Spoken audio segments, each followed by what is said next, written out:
Gildardo Ortega is suing his neighbor, Rachel North, for stolen packages and punitive damages. Court come to order.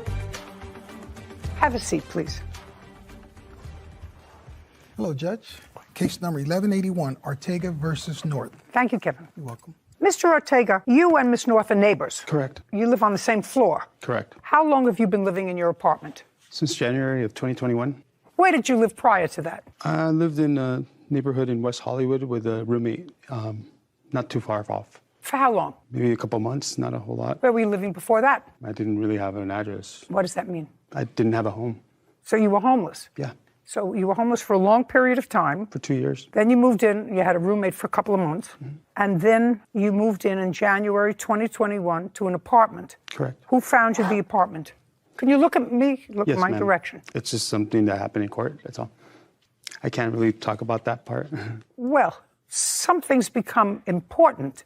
Now, who was paying the rent in your apartment? I was. From what source of employment?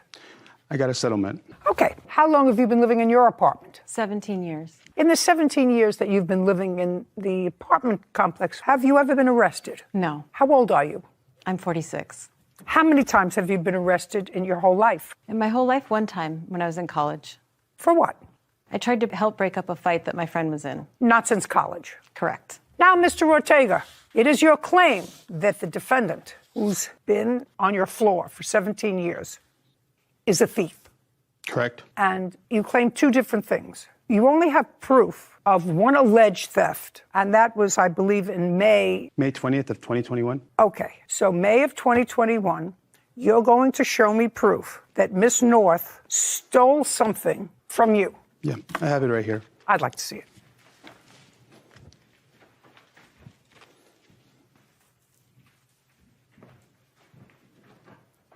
What do I do here?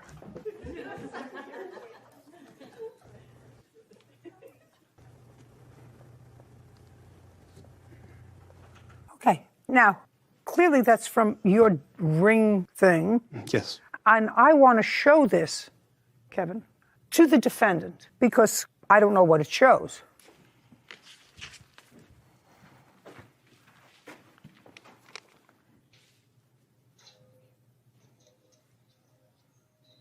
Okay, so that was me leaving my apartment with a bag or a package or something. I didn't realize I ordered so much stuff, but because I'm defending myself, I've found that I've ordered over 100 packages on Amazon and Bloomingdale's.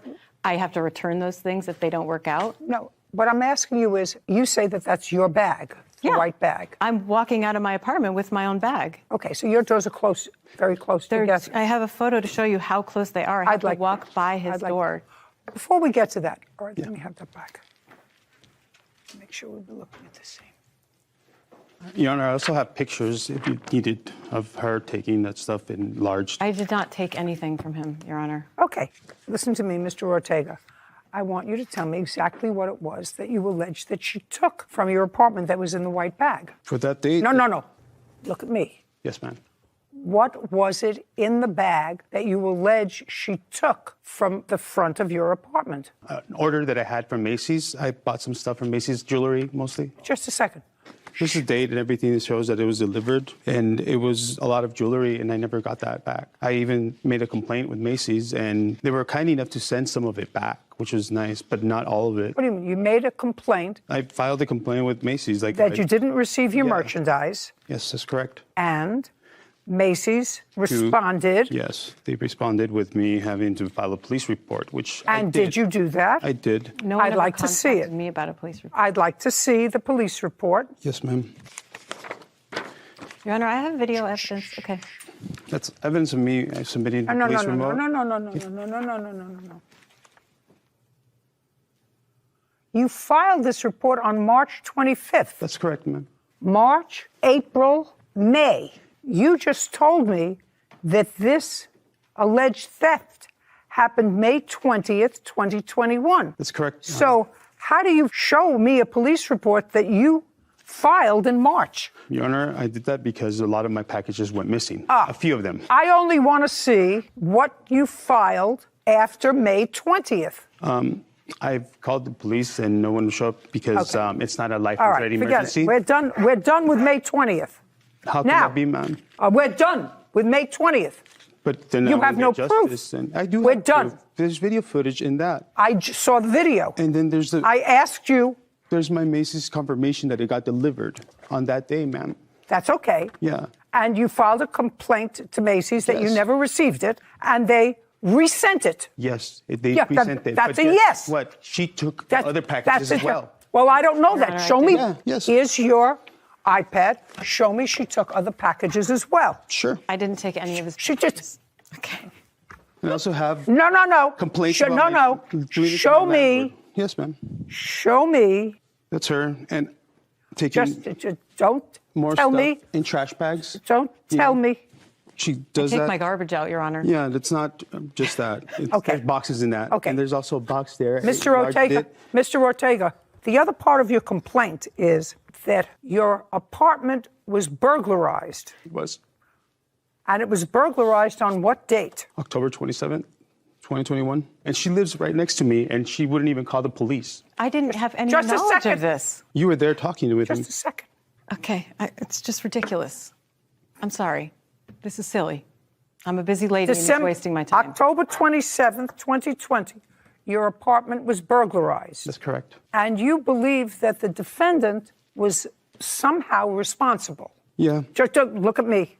You do. believe that the defendant was somehow responsible. I do. What your belief is irrelevant in a court unless you have proof. I'll show you proof, ma'am. That the defendant was somehow responsible for the burglary. I'm assuming, for the sake of this question, that your apartment was burglarized. It was. Dardo Ortega claims his neighbor, Rachel North, stole multiple packages from his doorstep. Now, I'm assuming, for the sake of this question, that your apartment was burglarized. It was. Good. I'd like to see the police report first. Kevin, you can return this to him. It has to do with March, before the last theft. Yes, ma'am. Just show me the police report with regard to 10/27/20.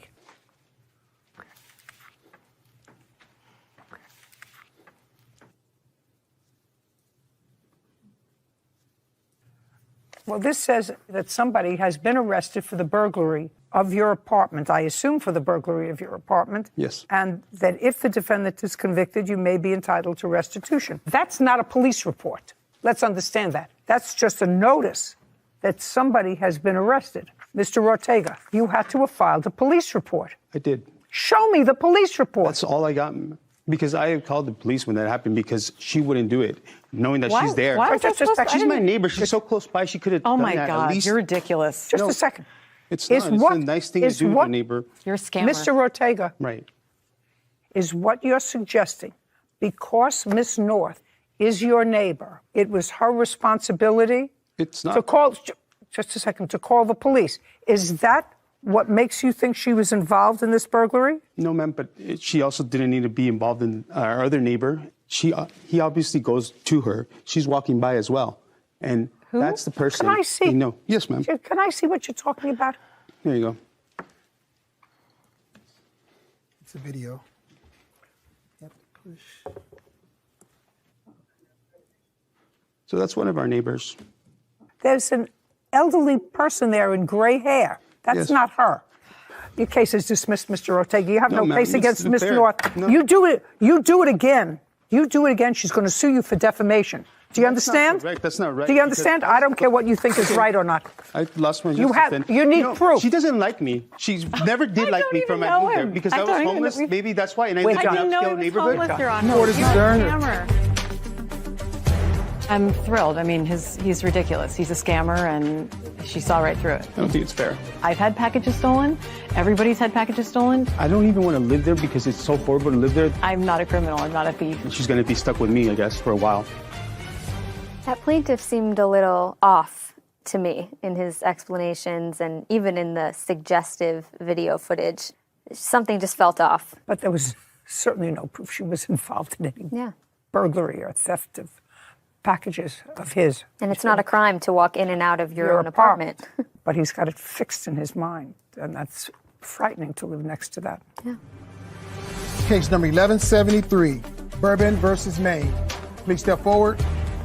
Julia Bourbon is suing her ex-boyfriend, Jacob Maine, for a broken window, broken ignition key, towing fees, and a refund of rent. How long have you known Mr. Maine? I met him in 2019. When did you start to date? Oh gosh, it had to have been August of 2019. In August of 2019, who were you living with? My mother. And the dates actually become important because this sounded like a love affair that was volatile, but there was a lot of fighting and forgiving. And I have to see whether the fighting part is something that courts get involved with, when I have a feeling in between a lot of the fighting was a lot of forgiving. Where were you living, Mr. Maine, in August of 2019? I was living in Paso Robles with my now ex-wife shortly after I moved into my father's. Okay. So from the house that you shared with your now ex-wife, you moved in with your father? Yeah, shortly afterwards, yeah. And when did you move in with your father? Probably later in August. Did meeting the plaintiff have anything to do with precipitating your divorce? Probably. Okay, that's fair. Did there come a time in August or sometime thereafter when you moved into Miss Bourbon's mother's house? Right. When was that? October or November? Did you pay any rent? No, ma'am. And you shared her room? Yes, ma'am. You stayed there from when to when? November to maybe June, July, something like that. A long time. Yeah. Did you have any problems when you were living in her mother's house? No, not until the very last week or so. Why don't you tell me what happened the very last week or so in June? That's part of the complaint. Me and Julie were arguing, and I think her mother kind of caught wind of that and didn't really like that, and so she kicked us out, I guess you could say. Is that right? Yes, ma'am. When Miss Bourbon's mother asked you to leave, you moved in with your father. Yes. And you moved in with him, with his father. For a short time, yes, ma'am. That was in June of 2021. Yes, ma'am. Yeah, okay. So then let's deal with this incident quickly that happened in April, which is before June, while you were living at your mother's house. Don't look at your document. Look here. If you tell the truth, you don't have to have a good memory. Not that I'm particularly interested in what happened in April, because then we had a subsequent May and June and July. Why don't you tell me what happened quickly? Me and Jacob were arguing, and I locked the doors, and we went outside because I didn't want to argue inside. So I realized I had locked myself out without the key.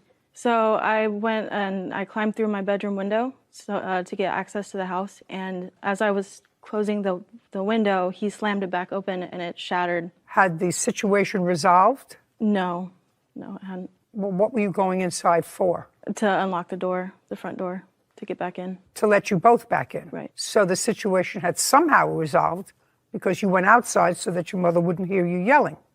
Yes. Am I getting this right? You know, you keep saying yes, but am I getting this right? Yes. I'm trying to create a visual for myself. Now, how did the window break, sir? She slammed it closed, and I put my hand out to kind of brace for it, and it really just bounced off my hand and went to the other side of the windowsill and broke on the other side of the windowsill. Is that what was happening? No, I had almost closed it, and he grabbed it and he slammed it back open. I was going to go unlock the front door to let him in. Now, that happened on April 4th. When you were at your mother's house, did you share the same room? Yes, we did. Did you share the same room from April 4th, 2021 until June 22nd, 2021? No, we didn't. He went back to his dad's house. Julia Bourbon claims her ex-boyfriend, Jacob Maine, owes for a broken window, broken ignition key, and a refund of rent. Okay, so after the April 4th incident, he left. Correct. Is that right, sir? Yes, Your Honor. Between April 4th and June 22nd, how many nights did you spend at his father's house? Probably 5 or 6. So I actually don't care what happened with the window. Neither do courts.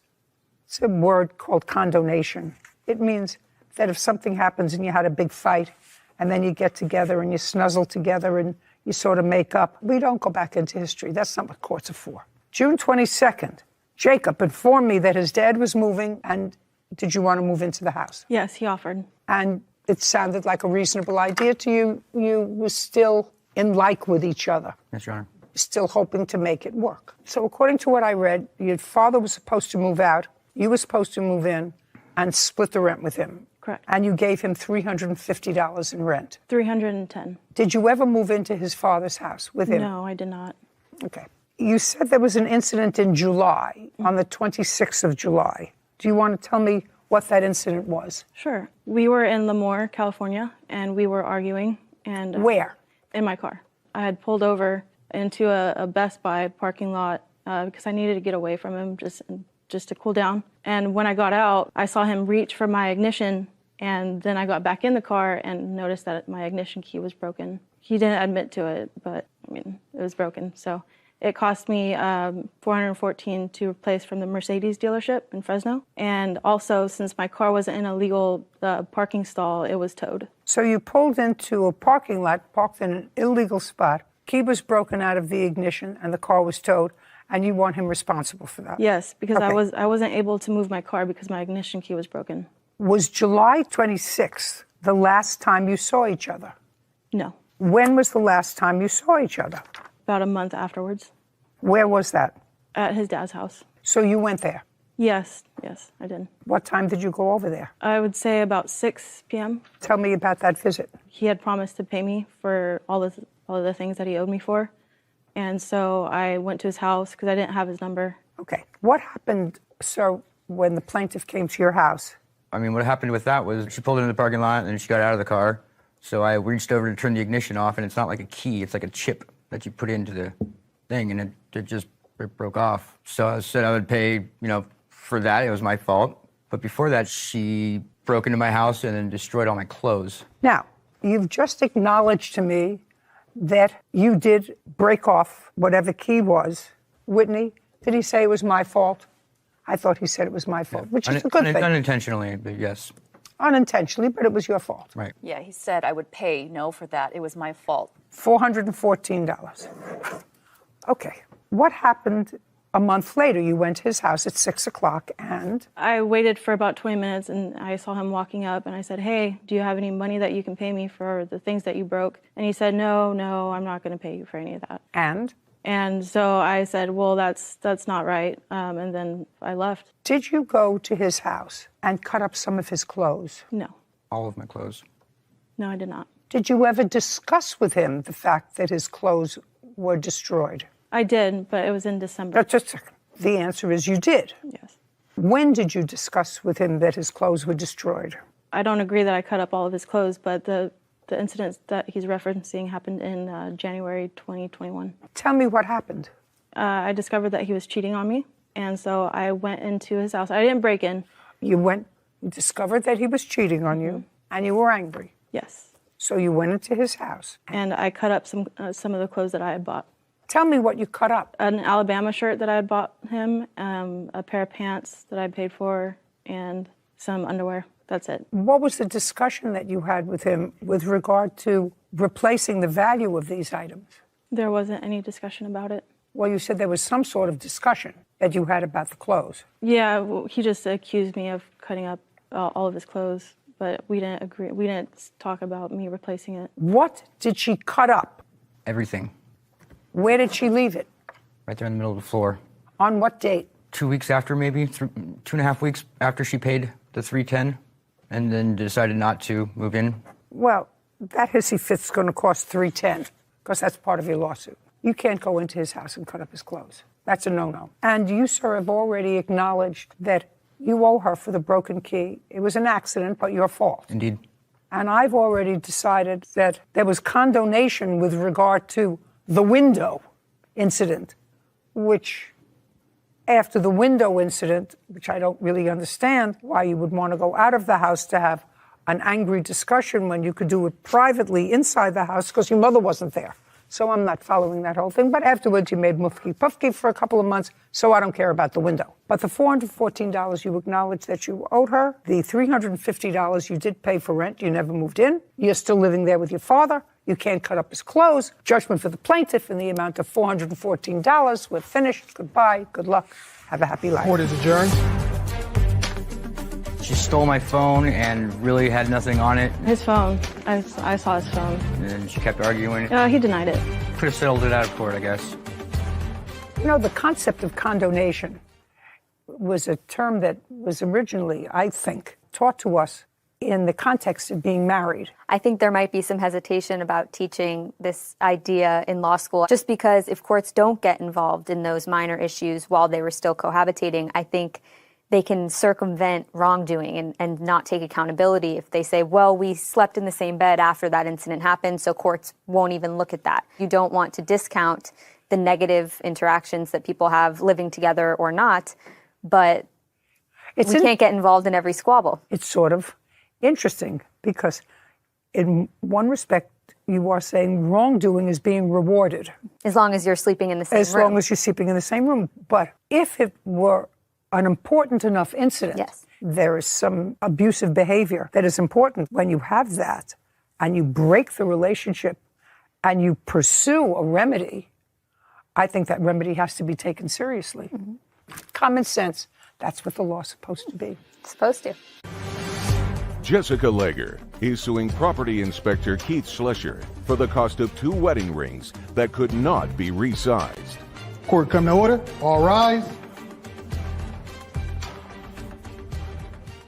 Be seated, please. Hello, Judge. Case number 1022, Langer versus Schlesser. Thank you. Case is simple. Mrs. Lager, you want your money back and you want to return 2 rings that you bought from the defendant. Defendant says no backsies. You're right, Your Honor. Well, I know that that's your position, so I'm going to ask you, Mr. Schlesser, a couple of questions. What I get from your answer is that several years ago, a relative of yours got arrested. Yes. And there was bail set, rather high bail. Yes. And you posted that bail Yes, for this I did. relative. And in order to ensure your repayment, this relative gave you 2 rings, Yes. a man's ring and a woman's ring, to hold as collateral. And I assume that this relative never paid you back. Actually, he did pay me partial, Oh, how much partial? $3,000, And how much was the bail? $8,000. Okay, so you were down 5. I was down 5. And in order to recoup some of that money, I assume that you made an arrangement with this relative that you could sell the rings. Yes. That's what I gather. And so in 2020, well, let's go back a second. In what year did you take possession of the rings? Approximately 5 years ago, Your Honor. So you've had them in your possession for quite a while. Yes. Where have they been in your possession? At my house in the safe. Sometime in 2020, you're going to tell me the month you decided to list them on the internet for sale. What month in 2020? I don't recall, Your Honor. Well, let's try to think hard. I could probably look in my phone and tell you according to the marketplace. Perfect. Around October 26th of 2020. Do you have the ad there that you placed? Yes, I do. I'd like to see it, please. Actually, you can give her my phone. And here is also pictures of the posting.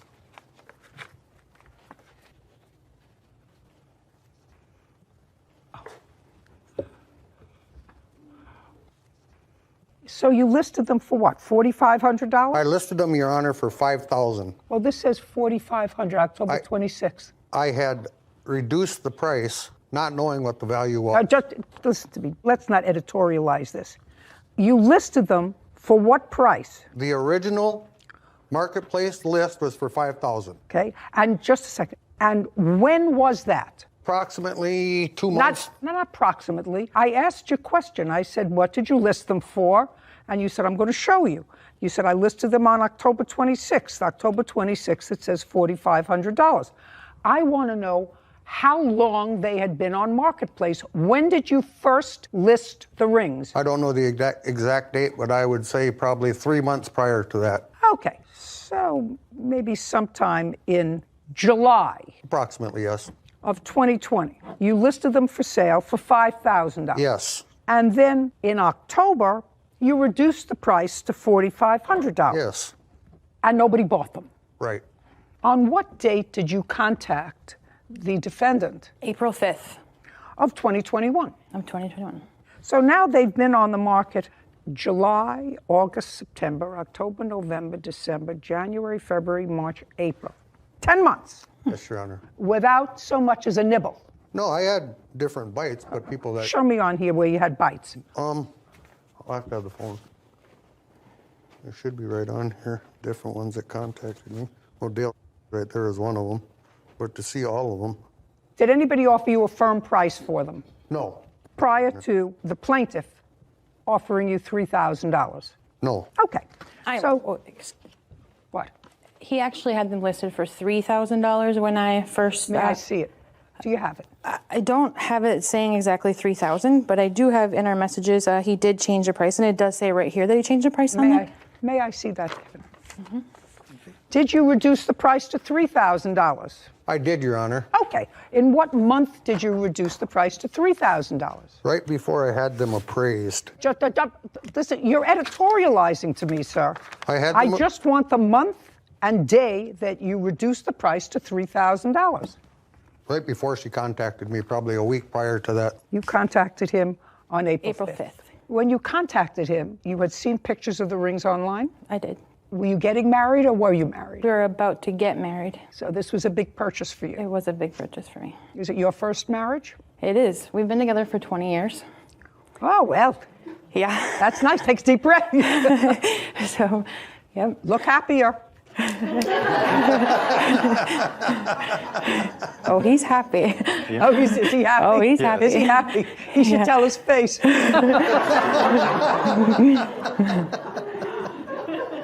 Anyway, you reduced the price to $3,000. The plaintiff called you. She said, I love the rings. I want to come out and see them. Then you took the rings to have them appraised. Now, let me understand this, sir. This is what you want this face to believe, that you've had these rings in your possession for 5 years. You took them as collateral for a loan. They had been sitting in your safe, according to you. You put them on Marketplace to sell. For 10 months, they didn't sell. All of a sudden, you had an aha moment after you got somebody who said, you know, listen for $3,000.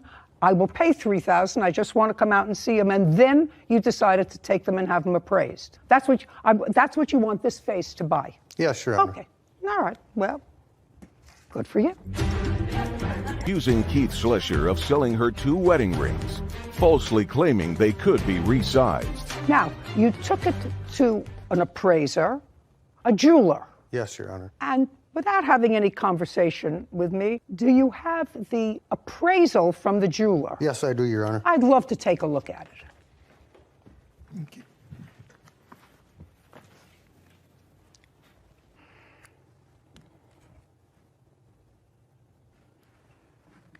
What is this that you're giving me? What is this? That is the appraisal, what it cost me to have them appraised. I don't care what it costs. I want to see the appraisal that you had done.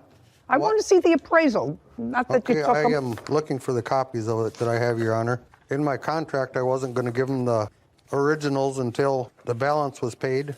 Just a second. But see, they were going forward. Are you talking to yourself or are you talking to me? I'm talking to you, Your Honor. Well, I don't want to hear you until you show me the appraisal. Okay. Here they are.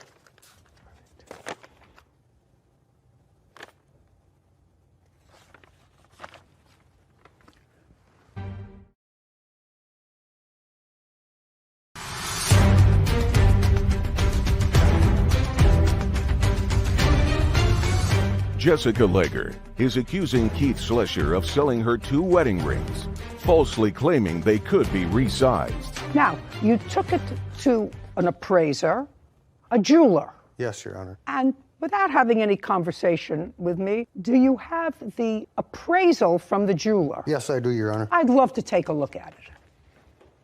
Thank you.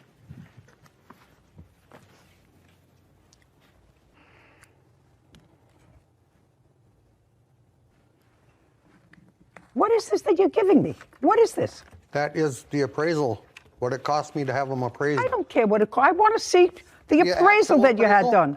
I want to see the appraisal, not that you took them. I am looking for the copies of it that I have, Your Honor. In my contract, I wasn't going to give them the originals until the balance was paid. Just a second. But see, they were going forward. Are you talking to yourself or are you talking to me? I'm talking to you, Your Honor. Well, I don't want to hear you until you show me the appraisal. Okay. Here they are.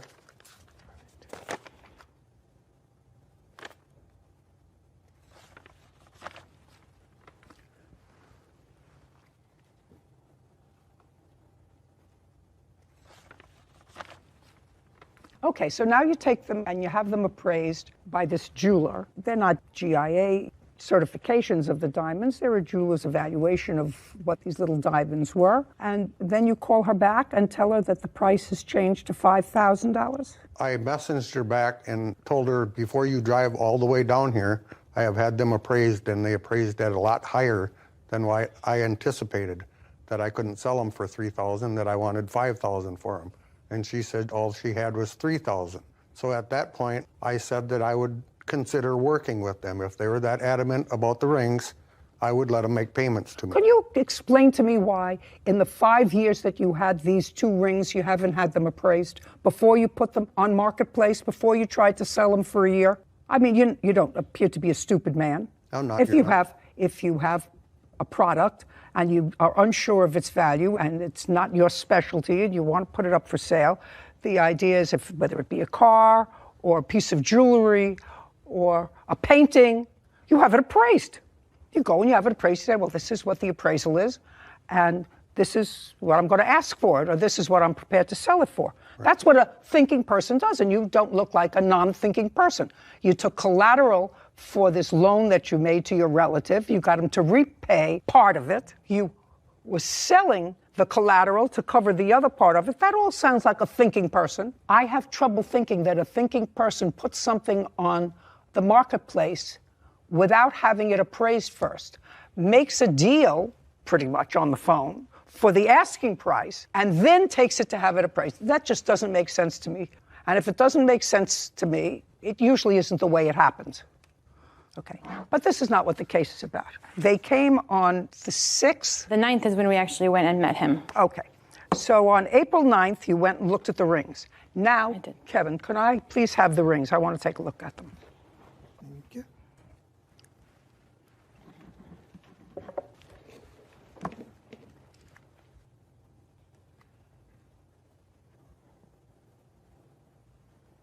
Well, this lady's ring is very lovely. Isn't it? I love it. Yeah, it's really very lovely. If only it could fit. When you went to his house to try on these rings, they were too small for the two of you. Very small, yes. And did you, what? She couldn't even get that ring over her knuckle on her little finger. You don't have to help me. Okay, I'm sorry. The ring's very small. Right. Did you discuss that with the defendant? Of course I did. I asked him if it could be sized, and he said yes. Well, just a second. Mrs. Lager, I'm going to ask you this question. Did he tell you what he did for a living?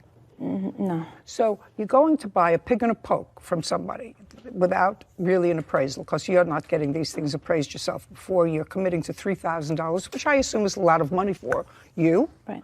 And you're starting a life together after 20 years. Tell your face you're happy. And clearly, this ring isn't going to fit you.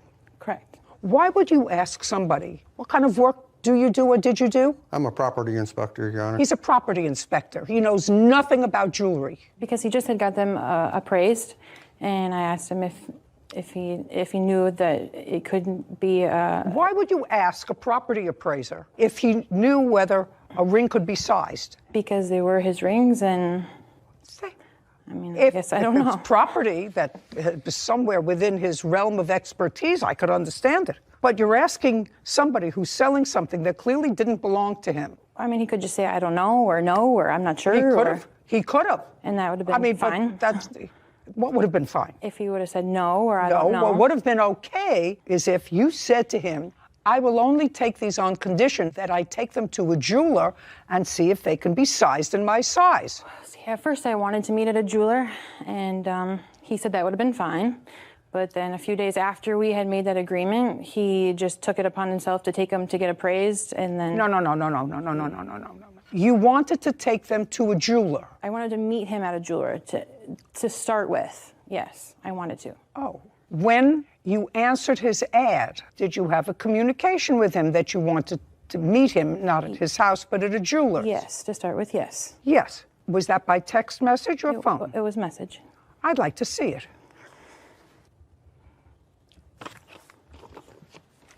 It's on that first page there.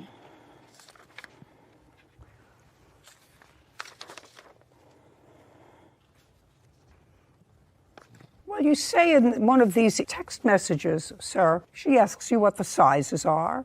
You say, I know the man's is an 11 only because it fits me, and the woman, I'm not sure of another lady's ring is about 1.5 carats and it's wrapped in princess cut diamonds. The men's is just original cut diamonds. I don't know a lot about it. I have had them at a jeweler and got somewhat of an appraisal from them, but I didn't want to pay hundreds of dollars in insurance appraisal. If I have sold them, I would pay that if you're that interested in them.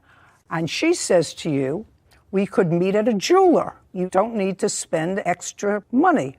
I'm very interested. Are you open to meeting this Friday at 4? Yes. Well, why didn't you meet at the jeweler? Jessica Legger claims Keith Schlescher refuses to reimburse her for 2 wedding rings that could not be resized. Okay. She says to you, we could meet at a jeweler. Well, why didn't you meet at the jeweler? Your Honor, I tried to take them rings to Rogers and Holland, where the store that they were bought from. I'm asking you why you didn't meet her at a jeweler as she asked. You said, could we meet at a jeweler? You don't need to spend any extra money because you said you didn't want to. I'm very interested. And then your response is, I have dropped off the wedding rings at the jeweler's, as you can see in the photo, to have them appraised. I will have them back Friday morning, appraised for insurance purposes.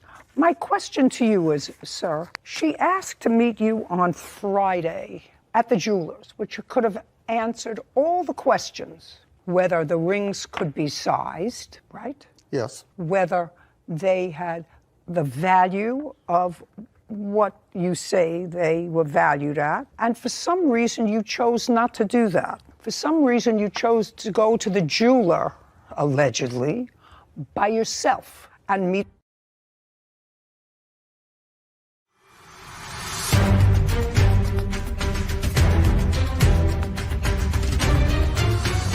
Jessica Legger claims Keith Schlescher refuses to reimburse her for 2 wedding rings that could not be resized. Okay. She says to you, we could meet at a jeweler. Well, why didn't you meet at the jeweler? Your Honor, I tried to take them rings to Rogers and Holland, where the store that they were bought from. I'm asking you why you didn't meet her at a jeweler as she asked. You said, could we meet at a jeweler? You don't need to spend any extra money because you said you didn't want to. I'm very interested. And then your response is, I have dropped off the wedding rings at the jeweler's, as you can see in the photo, to have them appraised. I will have them back Friday morning, appraised for insurance purposes. My question to you is, sir, she asked to meet you on Friday at the jeweler's, which you could have answered all the questions, whether the rings could be sized, right? Yes. Whether they had the value of what you say they were valued at. And for some reason, you chose not to do that. For some reason, you chose to go to the jeweler, allegedly, by yourself and meet them at the house on Friday, on the same Friday. Could you tell me why? I went to have them appraised. They wanted $200 a piece to appraise them rings. I wasn't about to pay that. They wouldn't buy back their own property. So I decided to go to my own jeweler and have them appraised. And I got them appraised for $125 per ring versus $200. Just a second. That's not my question. I said, why didn't you wait and go with them to the jeweler? That's what she asked you to do. I mean, I don't care what this piece of paper says. It looks like crock of bologna to me.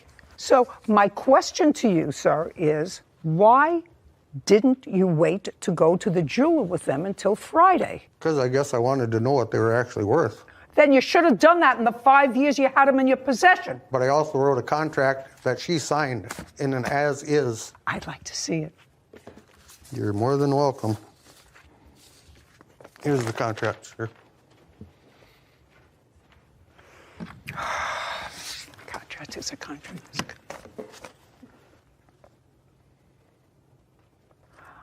You have proof that you have title to these 2 rings?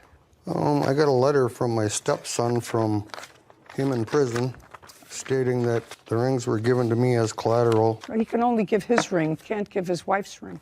It was his ring. No, he can give away his wedding band. That's your only out, madam. This is a contract that you signed. Do you understand that? I know.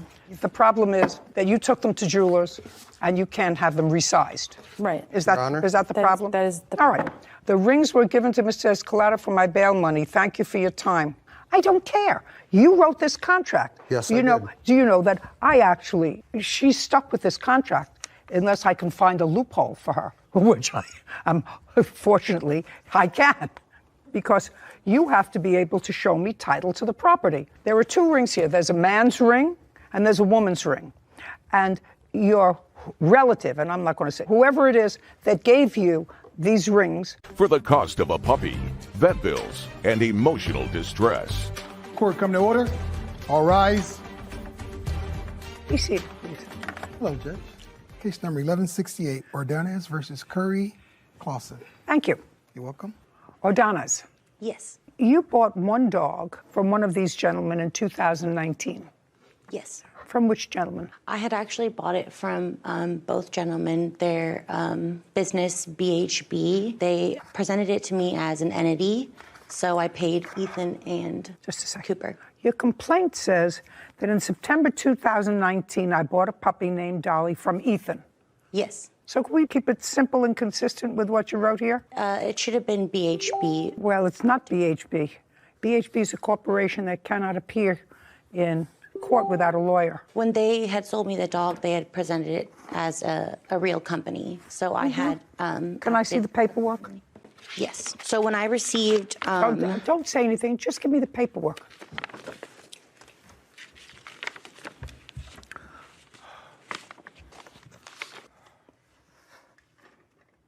Do you have a copy of her contract? Yes, I do. I'd like to see it.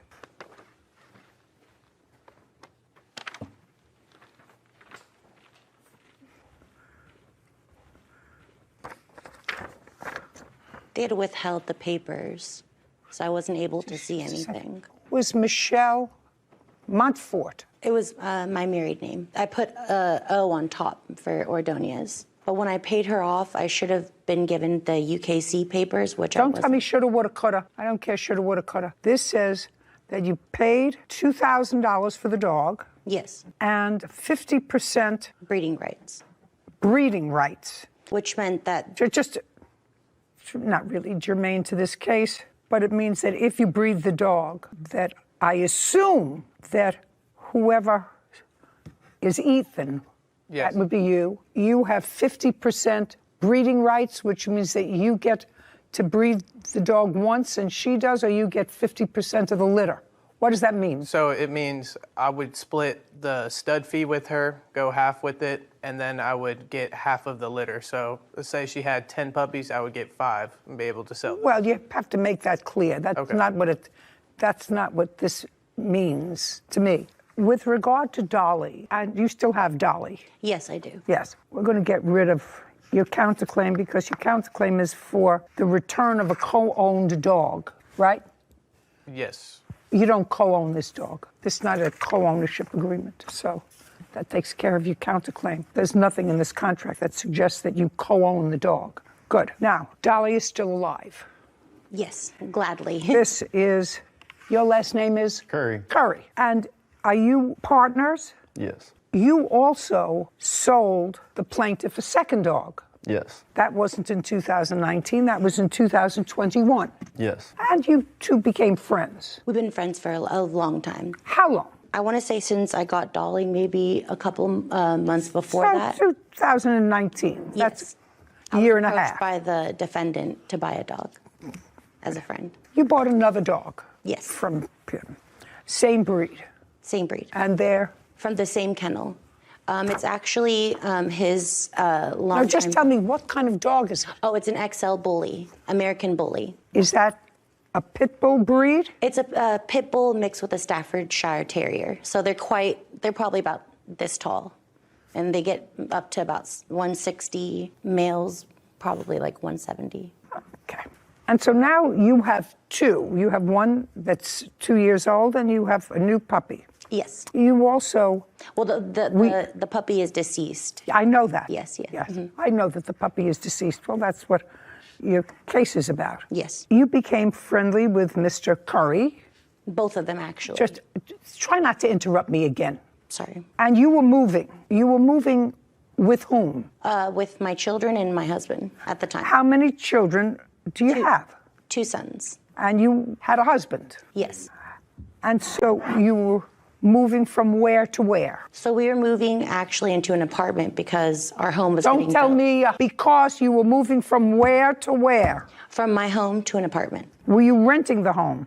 At the time, yes, I was. What month and year were you moving? I moved in the beginning of August, the end of July. What date were you planning on moving? I was trying to move the 1st of August, but it so happened that I moved a little bit earlier. Was Mr. Curry supposed to move into your house? Yes. Is that the arrangement that you had made with him? Yes. And was he going to pay you rent? He was going to be paying partial rent, yes. How much rent? At the time, I think I told him $1,600. How much? She told me $1,800. I gave $900 upon my deposit, and the next. When did you give her the $900 deposit? About a week or two prior to me moving in. There was no On contract. On what date? There was no contract. It was I didn't say contract. I never used the word contract. Okay. You said deposit. Deposit, yes. On what date were you supposed to be moving in? I believe it was around the Don't say I want believe. 26th of July was around approximately. Upon getting there, she was still there and her kids. Now, you also have one of these dogs. I have 3. All the same breed? Yes, ma'am. All American bullies? Yes, ma'am. You got yourself and all 3 dogs? 2 live with my mom and 1 live with me. So you had 1 At the time. that you were moving into the house with? At the time, yes. That's all I care about. What do I care about the rest of your life? I don't even care about this portion of your life, but it's my job. So you were moving into this house that she was vacating with 1 dog? Yes. That's an answer. Okay. I don't care how many cats or dogs or canaries your mother has. Well, I own them. I don't care. That was your question, Your Honor. I don't care. You had 1 dog that is relevant to this case that moved into her house. Correct. Sick dog. Now, what did I tell you? Sorry. It's getting towards the end of the day. I'm getting testy. Ordonez claims her friends, Cooper Curry and Ethan Clausen, owe for the cost of a puppy and vet bills. Now, the dog was sick. She had just been released from the vet, so she was no longer sick. Just a second. The dog's name is? Carmela. What was wrong with her? She had parvo. When you say she had just been released from the vet, what was the name of the vet who cared for her? Animal Kingdom. Is that the regular vet? Yes, ma'am. How long was Carmela at the vet? 3 days. When she left the vet after 3 days, she had been diagnosed with parvo. What were her symptoms? She was just groggy and not very dog-like. I don't know how to explain it. She wasn't loving. She was just sickly. What was she like when you took her out of the vet? The vet called me and... Don't tell me what the vet told you. Get her. Don't tell me what the vet told you. The dog was in prime condition to come home. The dog seemed fine. Yes. And if I called Animal Kingdom, you have that number? Yes, ma'am. They would tell me that the dog was released and had been tested and was free from parvo. Yes, Your Honor. Okay. Sarah, do this for me, please. Take that number, go in the robing room, call Animal Kingdom. Tell them that you're calling from Judge Judy Scheinlin. We're calling about Cooper Curry's dog, Carmela, that was released from Animal Kingdom end of July of this year. The dog had parvo. Would you find out from the vet whether the dog was free from parvo when the dog was released from the vet? Sure. Would you do that? Thank you.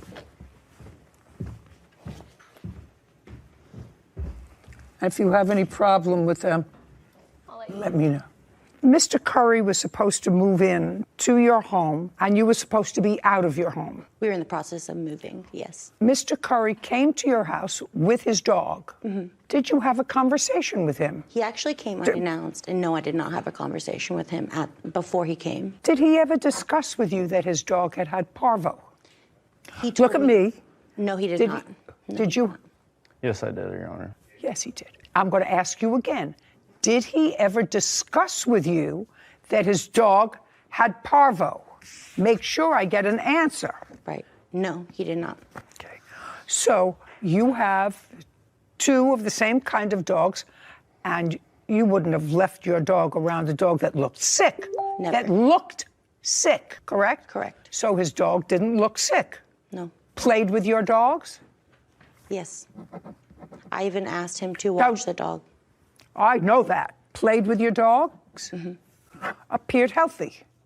Correct. And that was on what date? July what? I want to say from the 24th through the 25th. So you had a full day to see them interacting and to see how his dog was behaving. Correct. And then you left. And you left him with your 2 dogs. Yes. So you left him on the 25th with your 2 dogs. That was by arrangement. Yes, I asked him permission if I could leave. Leave the dogs. Fair. And when did you come and get the dogs? The next day, within the next day, he had called me and said the dogs will not stop, excuse my language, and throwing up everywhere. So that's the 26th? Yes. So you came back the 26th? Correct. And I picked up both dogs. She didn't, Your Honor. When did she come back? Her baby daddy picked him up, and it was about 2 or 3 days later. Her baby what? My baby's father. Her baby's father My came and picked him up. ex-husband. Okay. Because she would not answer the phone for 2 or 3 days. So she didn't come the next day? No. And neither did anyone else? No. I had a housekeeper come and clean the house of all their throw up and poop while they were ignoring my calls. That's funny. I had a housekeeper. Okay. Do you have your phone with you, which would show the messages on I actually got a new phone. Everybody gets a new phone when I ask them for proof. I got a new phone. My phone fell in the pool. It fell in the toilet. The dog ate the phone. My husband smashed the phone. My wife threw it out of the car. Whenever you came, the next day, the day after, did you come personally or did you send the father of your baby? So he was threatening. Just answer the father question. of my child went to go pick up the dogs. Okay. And when you went to get the dogs, did you take them immediately to the vet?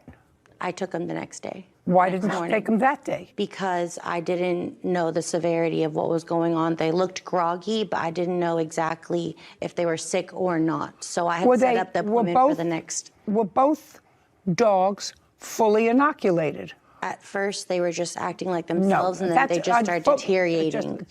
Listen to my question. Were both dogs fully inoculated, vaccinated? Had they received all of their shots? They were. You have proof from the vet from that? From the vet, yes. I have her vet records and her vet bill. Okay, now I want to see the records of her inoculation, the one that died. Now, don't give me all those things. I asked you for a specific piece of paper.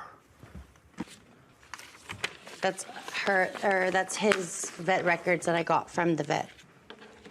No, that's not what I asked you for. I asked you for her records of vaccination. That's the only records I had gotten. Then you don't have. The answer is that you don't have records of that puppy. That was the puppy that died. How old was the puppy? When he died, he was about 14 weeks. He was 14 weeks. Sarah? Yeah, got a lot of information. Okay. So Carmela was diagnosed on 7/12/21 with not only parvo, but intestinal parasites as well. And she had a hospital stay until approximately the 14th in hospital, where she was treated and picked up. And then there was a revisit with a strict instruction to not be around any other dogs, as it was still a highly contagious disease. She revisited on August 23rd for her second vaccine. August 23rd? Of 2021. That's his dog? Yes. August 23rd. For a revisit after the hospital stay, where she received her second vaccine, which was a combo vaccine, including for parvo, with, again, another instruction not to be around any other puppies or dogs and not to purchase any more puppies and dogs until she was revisited. But there was no negative test result when she left. No negative? She said there would not have been a negative test result, but she left with the second dose of the vaccine and the strict instruction to not be around other dogs. Your Honor, I was homeless, and she was allowing me I don't care whether you were homeless, hapless, sad, snowflake. I don't care. It's irrelevant to me. Do you understand? Yeah. Homeless Maybe, can get maybe, just a second. Hey, I'm going to throw your case out. Do you want me to do that? Cooper Curry of bringing his sick puppy into her home and giving her dogs a serious illness. Now, I don't know if you have family. Your family may care about you. I, on the other hand, do not. I, on the other hand, have an idiot who was given specific instructions not to have their dog around other dogs, and you specifically didn't listen. And whether you're homeless or not, who gives a rat's behind? Well, I had paid rent to move into her house, and I was supposed to be moving in, and she I don't care there. if you move in. You're not going to give her dog parvo. She wasn't supposed to be there. It doesn't matter. It does. She was supposed to be there. She wasn't supposed to be. She was there. She wasn't fool. supposed to be. She was there, fool. She was not supposed She to was be there. Listen. No, you don't understand. You listen to me. Don't She wasn't supposed to be there. I'm supposed to listen to you. I'm supposed to listen to him. Yeah. Cut off his mic. He's not only homeless, maybe a little high, maybe a little stupid. I'm not exactly sure which one. All three. Maybe all three. You were told by the vet not to have your dog around other dogs. Do you understand that? You understand that? Yes. And when you're told not to have your dog around other dogs and you're supposed to be a dog lover, then whether she's there or not there, if she's there, she's got her dogs there, you're not supposed to take your dog near her dogs. That's what you were told, that it's a highly contagious disease. Don't take your dog near other dogs. That's what you were told. Can I see your vet bills, please? You have anything else to do with this case anymore? I already dismissed your counterclaim. You can sit down. So this is for each treatment for I just want the total amount of your vet bills.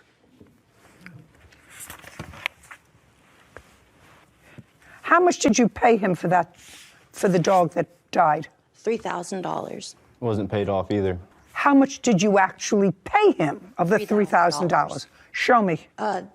We did a cash exchange, but on here it says, I have a text message that says I paid for the dog. I'm looking. So is what you're telling me the entire vet bill for both dogs was $303? No. Well, that was for each treatment for each dog.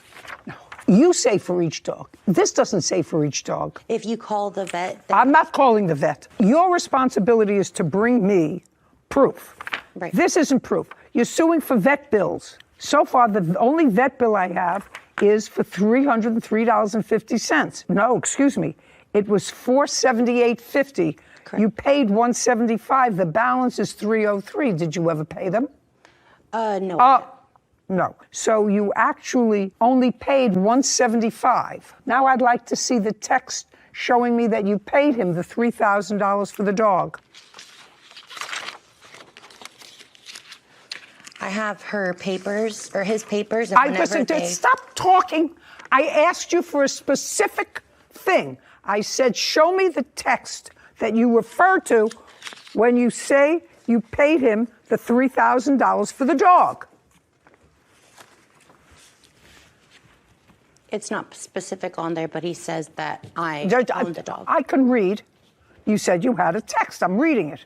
You paid for her as a pet and co-own, but I'm primary owner on papers. Well, Ethan is technically, you're Ethan, right? Yes.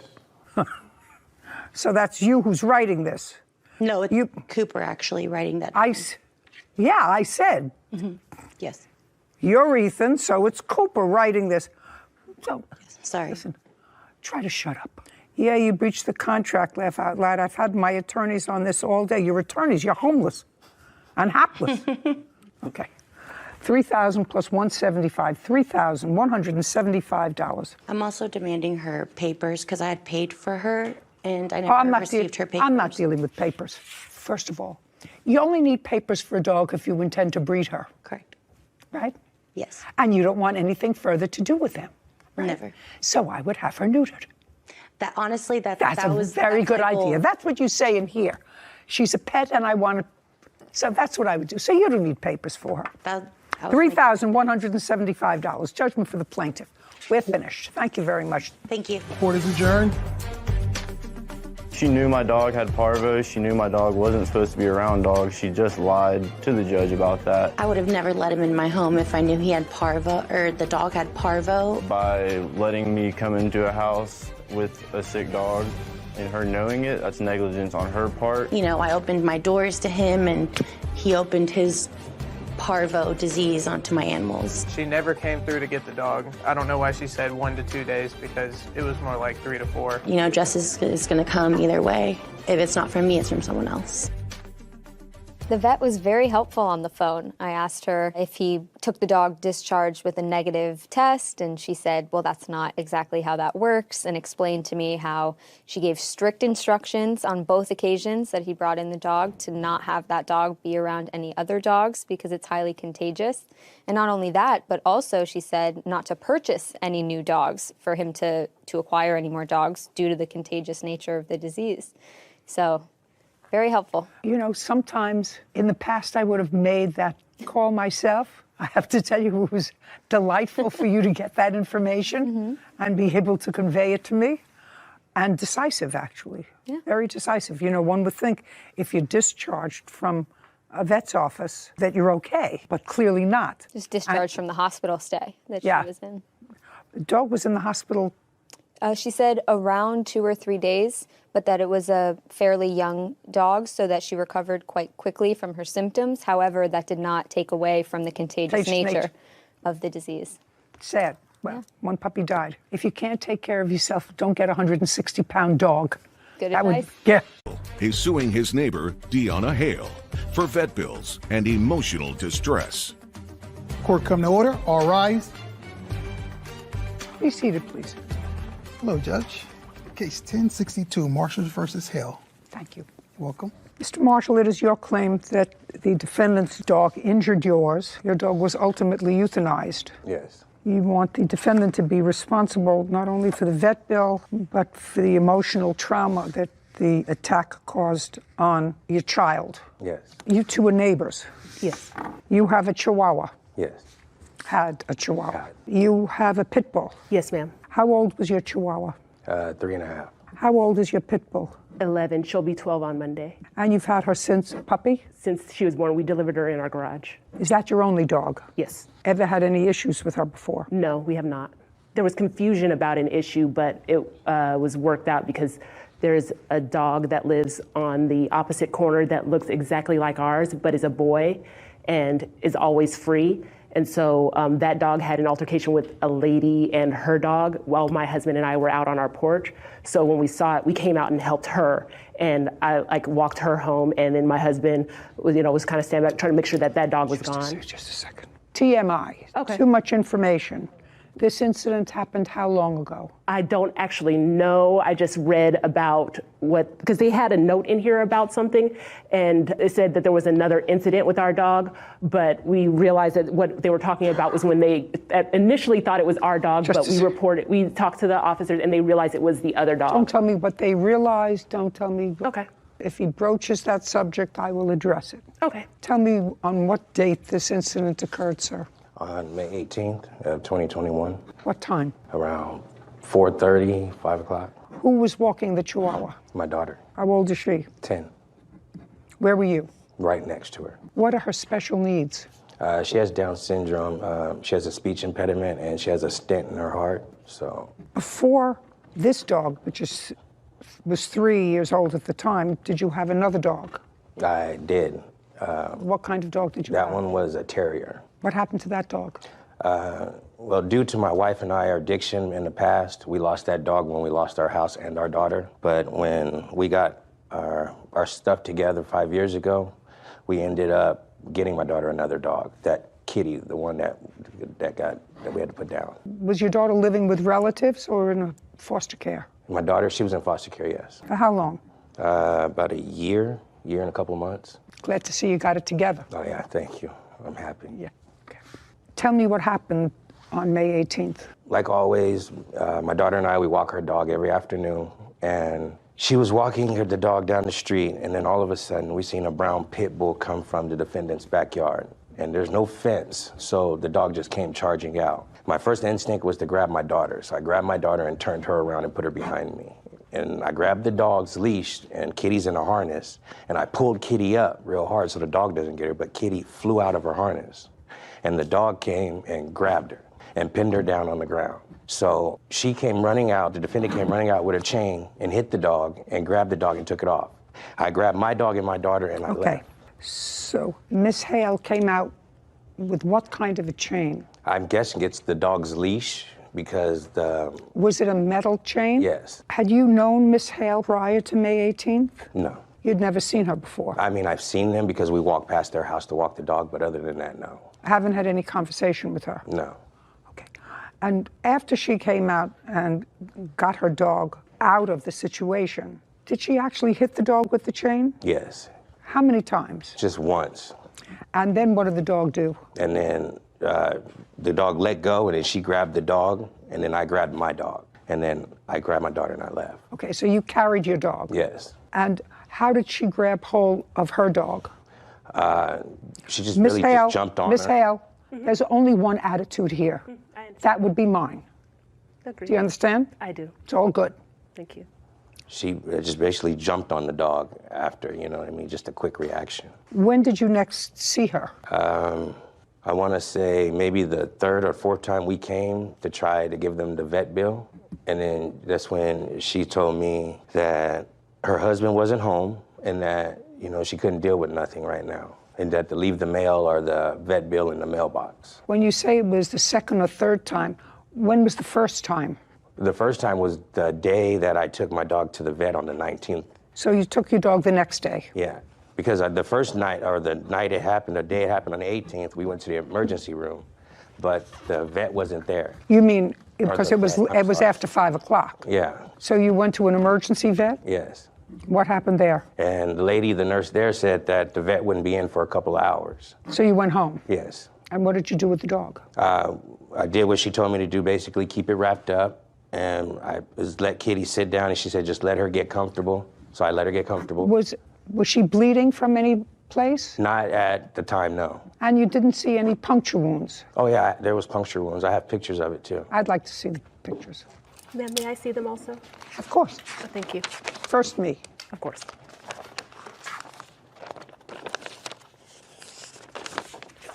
That's my dog.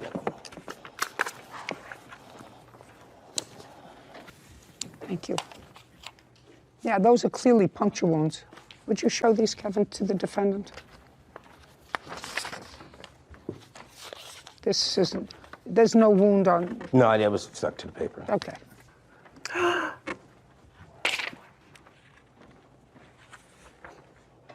Got it? Yes, ma'am. Okay, I'll take that back now, Kevin.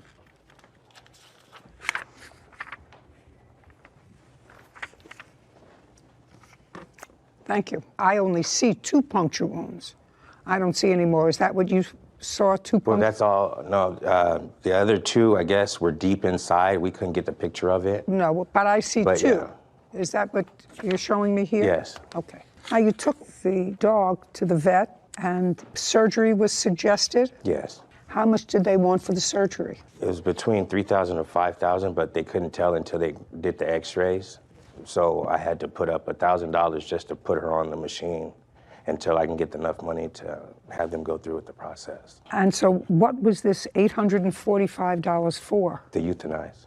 Do you have that bill?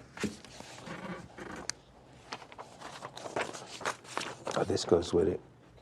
Because they had messed up when they did the total. They didn't charge something, but then they put the total into that. So what you actually paid to the vet was $854? Yes, ma'am. Okay, Ms. Hale. Clearly, your dog was off leash. Yes, Clearly. No, ma'am. She actually had her leash on, but it's a long chain, as he said. It is a chain, and I didn't have full control of it. Actually, Ms. Hale, your dog was off leash. Okay. If you don't have control of it, then the dog is off leash. Okay. Because if the dog was on the leash, you wouldn't have had any contact. Put your hand down. Because if you had control over the dog, no, I understand what then you're it saying. Wouldn't have punctured this dog. Ma'am, that did not happen. Can I please just tell you? You can. Okay. We're going back to May 18th, the actual 2021 at 4:30. Where exactly were you? I was in the backyard with my dog. Okay. You were in the backyard. Mm-hmm. Who else was there? It was just me and my dog in the backyard. Okay. And where was your husband? Inside, and he just got out of the shower. So he was inside the house? Yes, ma'am. So he was inside the house and not there. Now, is your bathroom where the shower is in front of the house or in the back of the house? No, he said he was drying off. He was in the, Just a the second. bathroom is in Where- the room. where- The bathroom is in the bedroom. I'm answering your I'm question. asking you whether the shower in your house is towards the front of the house or the back of the house. That's a simple back question. of the house, in the back of the house. Next So to the he- driveway, where I can give you the picture if you would like to see exactly where. I can show you. I asked you a simple question. Is the bathroom in the back of the house? Yes, ma'am. So it's in the back of the house. Yes. Because he was moving his head up and down as if he actually witnessed this thing, which he did not. No, he did, ma'am. Impossible. It's not impossible because he was getting out of the shower. He heard his dog, like he normally does. He heard me say, Layla, sit. So he looks out of the window. The window is right there. He couldn't come out because he was naked. So he's looking out of the window, and I'll let him tell you what he saw. Yeah, you can let him tell me what you saw. Your dog was I didn't out. see Your him. dog was, for whatever reason, not under your control. Yes, ma'am. And then what happened? And then what happened? Okay, so his dog comes walking up the street. His dog. How do you know that if you were in the backyard? Okay. His No, dog, just- imagine an angry Fran Drescher as a chihuahua. It screams like literally. I don't know how to do it. It's Just a embarrassing. second. Just a second.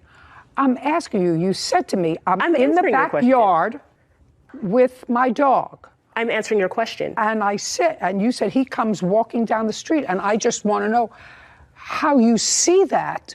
And that's what I'm trying to explain to you. Well, then, we don't see them. So you don't hear them. You hear them because the dog that he's speaking of, if it sees anything, whether it's a cat, a bird, anything, it barks. I'm talking like a loud trot all the way down the street. Everyone in the neighborhood sees it, knows it, everything. You don't worry about. Listen to me. Don't tell me what anyone sees. Okay. Don't tell me what anyone knows. What I see. You heard what I see and I hear. You heard his dog barking as he was walking it down the street. Past my house. Okay. He comes to my. Okay, now we're in my backyard. I don't know. Well, Who's we? You and the dog. Me and the dog. Me and Layla are in our backyard. Layla is my dog. Yes, I know. We're in our backyard. I'm picking up her food stuff because we went for the walk. I have her food trays out, and so I was going to bring it in the house. I had her here right next to me. His dog, he's standing at the end of my driveway. His dog is on one of those retractable leashes, but is in my driveway underneath the bushes. And I can show you exactly where it is, how everything positions out. But is screaming, barking at my dog. So my dog, of course, goes in that direction. I see what's happening from second. Just a second. So your dog sees his dog hears his dog and goes in that direction. Yes. At that point, the dog is off leash. He says no. You say yes. Who should I believe? He's shaking his head this way, and you're saying yes. Now, you're both seeing the same thing. I'm agreeing with you as the point of you saying I did not have control. She did have her leash on. I don't care whether she had her leash on. You're just trying to explain to me, madam. No, I'm trying to be accurate. You're trying to explain to me that his dog was on a retractable leash and therefore really not in control because and that is accurate. Just a second, because the dog, you say, is now on your driveway. That is correct. That's correct. And I'm saying you didn't have your dog on leash. In my driveway. Correct. And he's saying... No, she was on her leash. I did not have full control, but she was on her... That's not a question of full control. You can have a leash on a dog and a collar on a dog, and the dog can be in Paramus while you're in Teaneck. That doesn't mean you're in control which is of why your I dog. was agreeing with you. Yeah, but he wasn't. He wasn't. He was saying just the opposite of you. I didn't say anything. I can't talk. Oh, yeah. I would say that you should put your phone away and listen with your 2 ears. Deanna Hale owes for vet bills after his dog was attacked by Deanna's pit bull. Okay. Would you like me to finish? I would. Okay. So my car is here. Layla is here. His dog is here in line sight with us. He's standing back here. I run behind Layla to grab her, so I was able to catch her before the dog. The dog's never touched ever, not one point in time did the dogs ever touch. When he sees Layla, he yanks his dog back, which is a normal reaction. He yanks his dog back, but he's swinging his dog around in a circle. The dog makes at least 2 full circles. By that time, I'm sitting on top of my dog because I had her chain right here. So I'm sitting on top of her and I'm holding her. He lets go of the dog's leash. She goes flying further into my driveway, past me, like right under my bedroom window where he's looking out the window.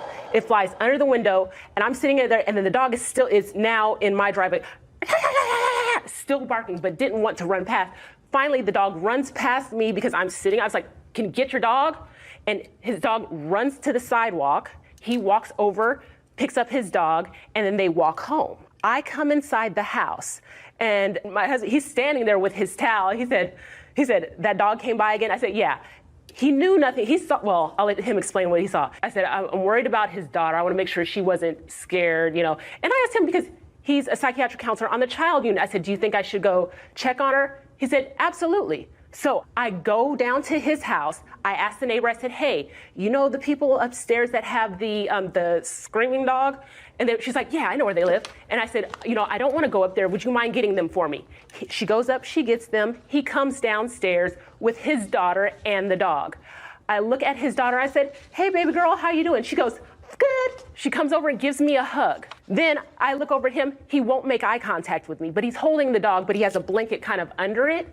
And so I thought that was weird because I knew the dogs never touched. Not at one point in time did the dogs ever make contact. I'm like, that's weird. Like, why are you, what's that? So I played it off. I walk over to him and the dog. I put my hand on the dog. Somebody's like, hey, puppy, didn't mean to scare you. And the dog licks my finger and is fine. Like, I literally touched the dog. There was not a scratch, no blood, no nothing, because the dogs never touched, ever, not one point in time. I swear on everything. Now we're going to get back to the other incident that you were talking about. Mm-hmm. When did that allegedly occur? I think they said it was like back closer to when we moved in. I don't remember the date because it didn't really involve us. The first we were seeing it was here. Just give me the month and year. I don't have the month and year, ma'am. Okay. Mr. Marshall? Yes. You have any report of any prior incident with this dog? Yes, I do. Well, I'd like to see it, please. And ma'am, may I tell you the same officer that did that report? No. Is the same one that came to our house. No, I just want to see it. Mm-hmm. and Your Honor, may I say something about what she said about my daughter saying she's fine? No, I understand. Okay. I understand what you're saying to me, sir. You described the nature of her frailty, so I do understand. Thank you. Ms. Hale. Yes, ma'am. Just so that you know that the veterinary emergency report on the dog indicate, and I'm quoting, multiple puncture wounds to the lateral abdominal wall, penetrated abdominal wall wound present. Okay. Do you understand? I do. Okay. May I respond? Only with something intelligent. Okay. Then only with something. I would like to respond. Sure. You're reading me a vet bill that says that his dog had injuries, correct? Multiple puncture wounds to the lateral abdominal wall, penetrating the abdominal wound present. Okay, so I have a question. I don't have an answer. I don't answer questions. So there were no. I don't. When I saw the dog, right after when I went to their house, there were no wounds at all. And not only that, when he went to the vet, he's saying that there were now all of a sudden there were puncture wounds. No. He's not saying anything. He gave me a report. Right. What I'm saying is, first of all, our dog's never touched. Okay. Second, I understand what you're saying. If there were injuries to that dog, he did that. He did that to his dog. Me and my daughter? Just a second. Absolutely. No, not your daughter. I believe you did it. I believe you did it because there were no wounds to that dog, and you know it. Right. You know it. I heard my They own dog. never, yes, you absolutely did. Mr. Marshall. I'm sorry, Your Honor. I got it. No, and he's banking off of the prejudices of pit bull. My dog is a 12-year-old arthritic dog with joint hip dysplasia and joint problems. I have videos of her trying to walk. She can't even run like the way he's saying she did. I can show you. But she ran out and bit my dog. But she didn't. She's not going to take down what you're saying. That's fine, but as long as you know what the truth is, Just whatever a second, the outcome is, I'm here to tell you the truth. Miss Hale, I have to tell you that it's very, very hard for me to imagine that the parent of any child, no less a Down's child who is an affectionate child, which is why he's banking on that. Don't. Hey, accidents happen. It didn't happen, ma'am. Yeah. Well, you want me, just a second. It did not just a happen. second. And what you want me to believe is that this man took his dog home and took something like an ice pick. Yes, ma'am. And stamped. I don't know what he used. I don't know what he did. Well, there absolutely were no Miss Hale, injuries Miss to Hale, the dog. You acknowledge that you had no control of your dog, and your dog went running down the driveway, walking down the driveway, sprinting down the driveway, crawling down the driveway, but at some point you didn't have control of the dog. Yes, ma'am. Okay. It's correct that you were advised of your right to an administrative hearing if you did not consent to 3 years probation for your dog? No. And that both you and your husband did not want a hearing and agreed to the probation period. Is No, that ma'am. correct? That is not correct. In fact, actually, this is the first time we saw that, and so I actually called the officer and spoke with him today, and I have a text message from him with that. Well, not from him, but from me to him about that. I don't care. Okay. I don't do text messages, madam. Would you like the officer's Just a phone sec- number? Absolutely not. Okay. That's your witness. You bring him. Okay. Page 3. I advised Donna and Dewey, that would be the two of you, that they would need to display the potentially dangerous dog sign that was provided by the shelter and by Layla's dangerous dog license.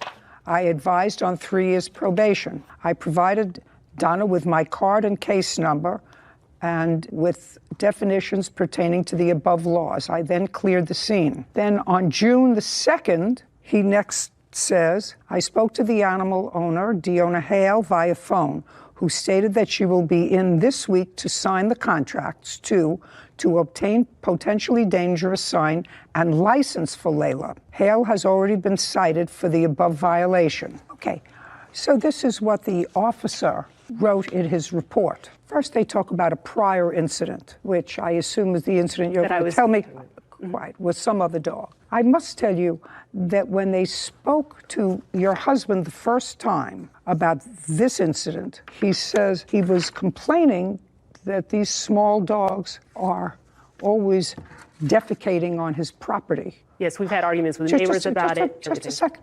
I'm just reading you what he said with regard to the prior incident. He said he interviewed you, and on the day of the incident, Deona had just... This is what... We never interviewed about the prior incident. Just a second. On the day of the incident, May 18th. Okay, May 18th. Pay attention. Deona had just got back from walking Layla. Deona took off Layla's chain near the back porch of the residence. Deona walked me up her driveway and to the area where the incident started, and she removed Layla's chain. When Layla heard the little dog's kitty's tags jingling, no, ma'am. I'm reading you what the officer wrote. Layla ran off, and Deona immediately chased after her. This is what the officer says you said. Marshall says his neighbor, Deona Hale, is responsible for vet bills after her pit bull attacked his dog. Okay, Deona walked me to the area where the interaction occurred. Deona stood on the public sidewalk and stated that the man, Marshall, was swinging the little dog Kitty around on her leash. That is correct. Deona quickly hit Layla with the chain. Deona jumped on Layla to gain control of her. Deona told the man to get his dog. Deona stated that he saw the man had a small special needs child with him. Deona was concerned for the child and walked to north to make sure the child was okay. Deona stated she was met with a small dog owner, Marshall, who had the dog in a blanket and was holding it. The male stated he was taking the dog to the vet. Deona stated that she pet the dog and did not see or feel any injury on the small dog. She stated she saw no blood on the dog. Deona stated she saw the whole thing, and Layla did not hurt the small dog. That was page 4. Elaborating, and he is not using my specific words. Okay. If you want to use my specific words, I can show you the picture of what he's talking about on the driveway. Did You're you? relying on words I'm from people who weren't there. I'm speaking. Did you go and pick up the sign as you were directed to do? That's a yes or a no. That's a yes or a no. No, ma'am. Okay. Did you get your dog licensed in Stockton? Yes, ma'am. When? On July 7th. And that's when I was advised. Just a second. 7/7. Okay. Can I tell you, I was advised. You can't tell me what you were advised. You can show me a document if you like that says something. Can I show you? I'll take a look at the document, any document you have. So this is the license. Just hand them the document. And that's that.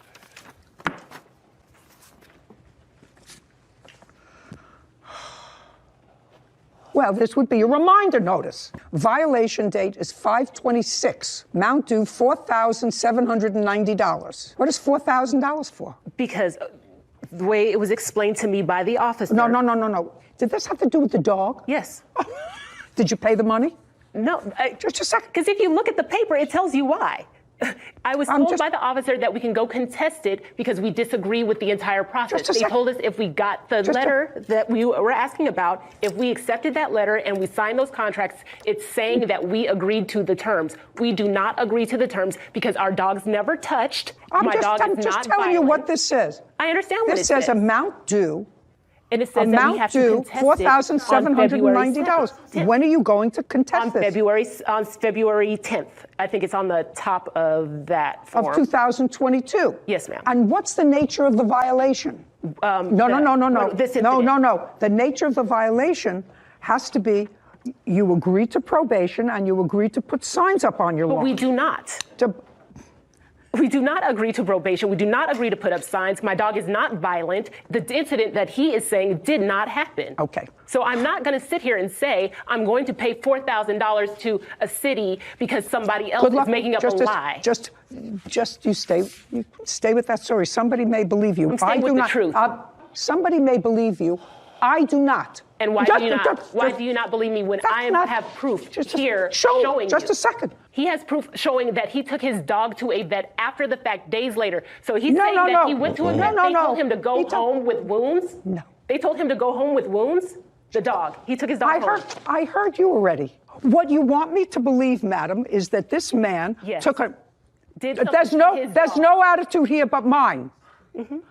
There's still no attitude here but mine. You want me to believe that this man took his dog after this incident, that this man decided, you're an idiot, that this man decided, to take an ice pick to his dog and put multiple puncture wounds in the dog. Yes. And that's what you want me to believe. You're an idiot. At first, actually, Mr. Marshall, I was going to award you the vet fees. She is so delusional, and she's got a co-conspirator with her delusions. I'm actually embarrassed for you. Thank you. I'm actually embarrassed for you. Judgment for the plaintiff in the amount of $4,000. We're done. Court is adjourned. He flat out lied. It's a shame that people can't be honest. Our dog's never, ever touched at any point in time. You know, if you have a dog that does something wrong, you should be man enough or woman enough to admit it and take responsibility for yourself. I believe that he injured his own dog. That's really insulting, you know, that I would actually harm my daughter's dog. He walks by our house every single day to this day. People are like that nowadays. When they know they're wrong, they're going to try and do everything they can to avoid paying anything. I think what to me was most outrageous was even the suggestion that that man would purposely injure that dog in order to get money from these people when he clearly didn't want money from them. He originally just said, please just pay my vet bill. So I would have to think that he was really a pretty deranged guy to do that. On the flip side of that, you have this woman who really didn't see what happened at the beginning because she was running and chasing after her dog because her dog was clearly barking on the way. She said nothing to the police officer who came and spoke to her about the dog yapping and being up her driveway. As a matter of fact, she took the officer to the place on the public sidewalk where the incident took place, which means that her dog was out of her control on the public sidewalk, not on the driveway. It so defies credulity that that kind of behavior, was really an accident. But animals are animals. And that's why they're supposed to be under your control at all times. And what you're supposed to do is, if it happens, accept responsibility for it. Take accountability. Take accountability. And neither she nor her husband, who appeared to be very intelligent people, intelligent doesn't necessarily make you smart. Very true. Dale Eber is suing his former girlfriend and the mother of their daughter, Ginger Gibbons, for wrongful eviction and the value of his property. Court come to order. Have a seat, please. Hello, Judge. Case number 1160, Eber versus Gibbons. Thank you. You're welcome. Oh, Mr. Eber. Yes, ma'am. I don't know, there's a saying about somebody who doesn't learn from experience. They keep making the same mistake over and over and over again. And I read your complaint. You and the defendant had a long-standing relationship only through the fact that you made a child together. That child is now how old? 6. Every once in a while, you sort of float in, and then you fight with her, and she kicks you out. And you stay out for a few months, and then she lets you back in, right? Right. And you're together for a little bit, and you have a fight, and she kicks you out. And then you're out, and you live in your truck, you stay with friends, whatever it is. And then you come back. According to your complaint, probably happened more often, but it happened recently in the last couple of years 3 times. Yes, ma'am. And so the first thing that you are alleging is that she has committed on 3 separate occasions, recently, probably happened many times in the past, wrongful eviction. Right.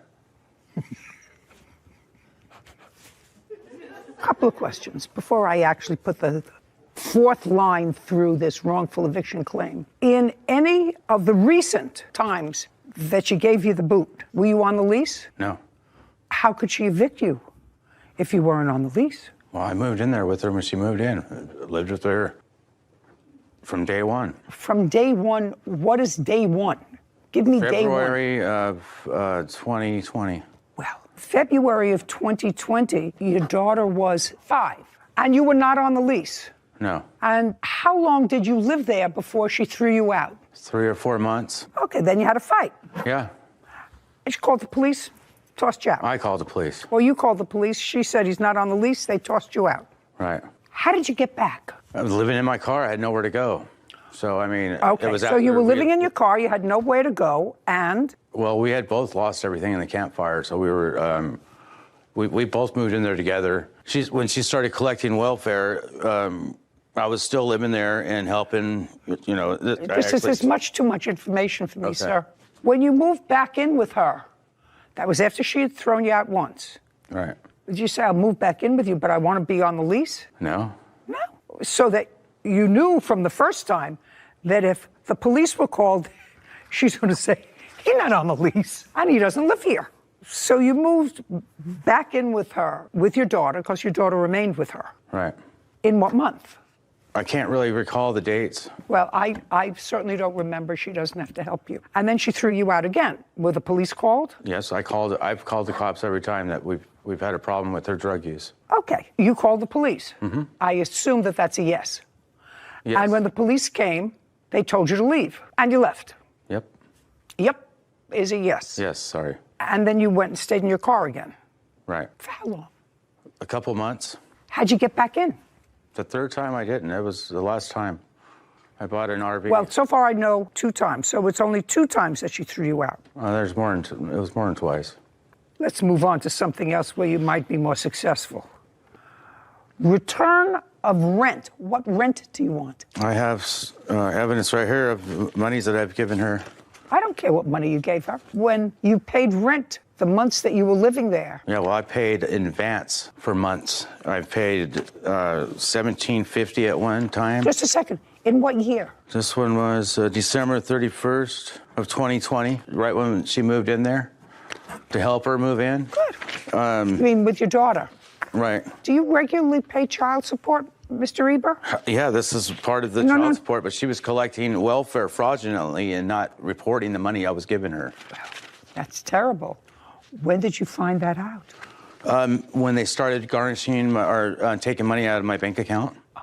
You mean you didn't know that she was collecting welfare before that?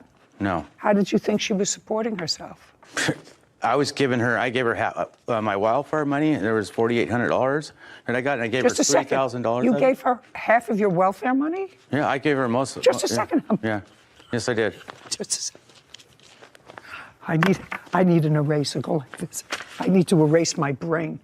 She gets welfare for herself and your daughter. Right. And you get welfare for you. No.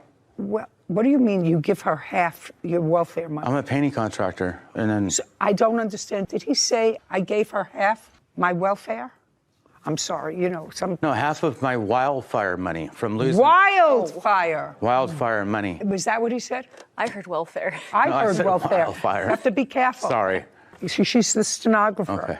She, thank God, you heard what I heard. Half of your wildfire money. And that Just was a like second, over. just Okay. a second. Wildfire money. That's a new one. Look it up. Wildfire money. This wildfire money, this wildfire was the Paradise Fires. Yes, ma'am. And you were living together during the Paradise Fires? Yes. In what kind of establishment? In her parents' house. So you were living with Miss Gibbons in her parents' house with your daughter. Right. And the wildfires destroyed your parents' house? No. No, it had damages, but they had to fix those, and then they put it on the market shortly after and sold it. There was a fire. I don't know if I could look into the insurance proceeds of what was paid. Then for curiosity, Mr. Eber, who did you get money from? The Northern, I forget the name of it, but we got, I think it was $10,000. Everybody that was evacuated or that was in the fire. So you got $10,000. Right. And so did she. For being dispossessed from her parents' home. Yes. No, yeah. Mm-hmm. I lost my business in the fire. No. Those are separate things. If you lost your business in the fire, that's another thing. Where was your business located? Paradise, California. Okay, and that's separate from where her parents were. Right. Okay. And what was the name of the business? Dale's Painting. Dale's Painting. Where are you located now? The business is located 62. I haven't changed the address to the new address. Let's move on, Mr. Eber, to something else, please. Claims his former girlfriend and the mother of their daughter, Ginger Gibbons, owes for evicting him multiple times and damaging his property. Ginger is countersuing for an assault. Okay, let's move on to replacement value of damaged property. Because as you see, I'm singularly unimpressed with the other parts of your complaint. Replacement value of damaged property. What property and how did she damage it? She put all my stuff out on her patio. What stuff? My clothes, my DVDs, my computer. On what date did she put your stuff out? I don't know the dates because she's the one that put them out. She knows that. Well, on what date were you missing your clothes? Was that the same day you were missing your computer? No, actually, I had left my computer there. Well, you know, she had put my computer out with my clothes. It was all soaking wet. Yeah, that was the same day I was missing the computer. Okay. You have a counterclaim. Your counterclaim is for assault, primarily, for assault. So I have a couple of questions because clearly people have nothing better to do than to come here. I, on the other hand, have better things to do. I read your answer and I read your counterclaim. You say in January 2021, he grabbed your purse, claimed that you had drugs, and grabbed me by the hands, and you ended up spraining your pinky. Then I'm jumping forward to May of 2021, when you say I filed a restraining order against him because he crossed the line. That's what you wrote in your answer, right? Yes. So I'm going to ask you a simple question. My question to you is between January 21st, 2021, and on or about May, did Mr. Eber live with you? No. When did he leave? It was at the time, right around the time of the assault. Well, what happened between January and May? I did file a restraining order on that incident, and he convinced me to not go through with it. And just a second. How did he convince you? He threatened me mostly. No. Well, tell me. That he. Where? Just a second. I'm sorry. I want you to tell me. Where was he when he convinced you? Was he on the phone? Was he on texts? Was he on email? Was he in person? Where was he when he convinced you not to go forward? In multiple areas. Well, multiple areas. So I have text messages, you have emails, and phone conversations. What about in person? What about him? Face-to-face, no. Between January 2021 and now, has he been in your home? No. Have you been in his home? No. So where have you met? either outside of the apartment.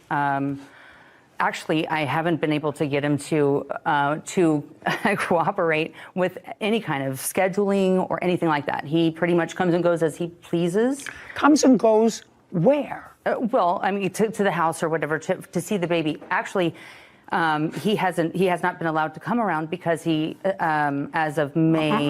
I have to tell you about courts, both of you. We're busy, and your personal nonsense has nothing to do with courts.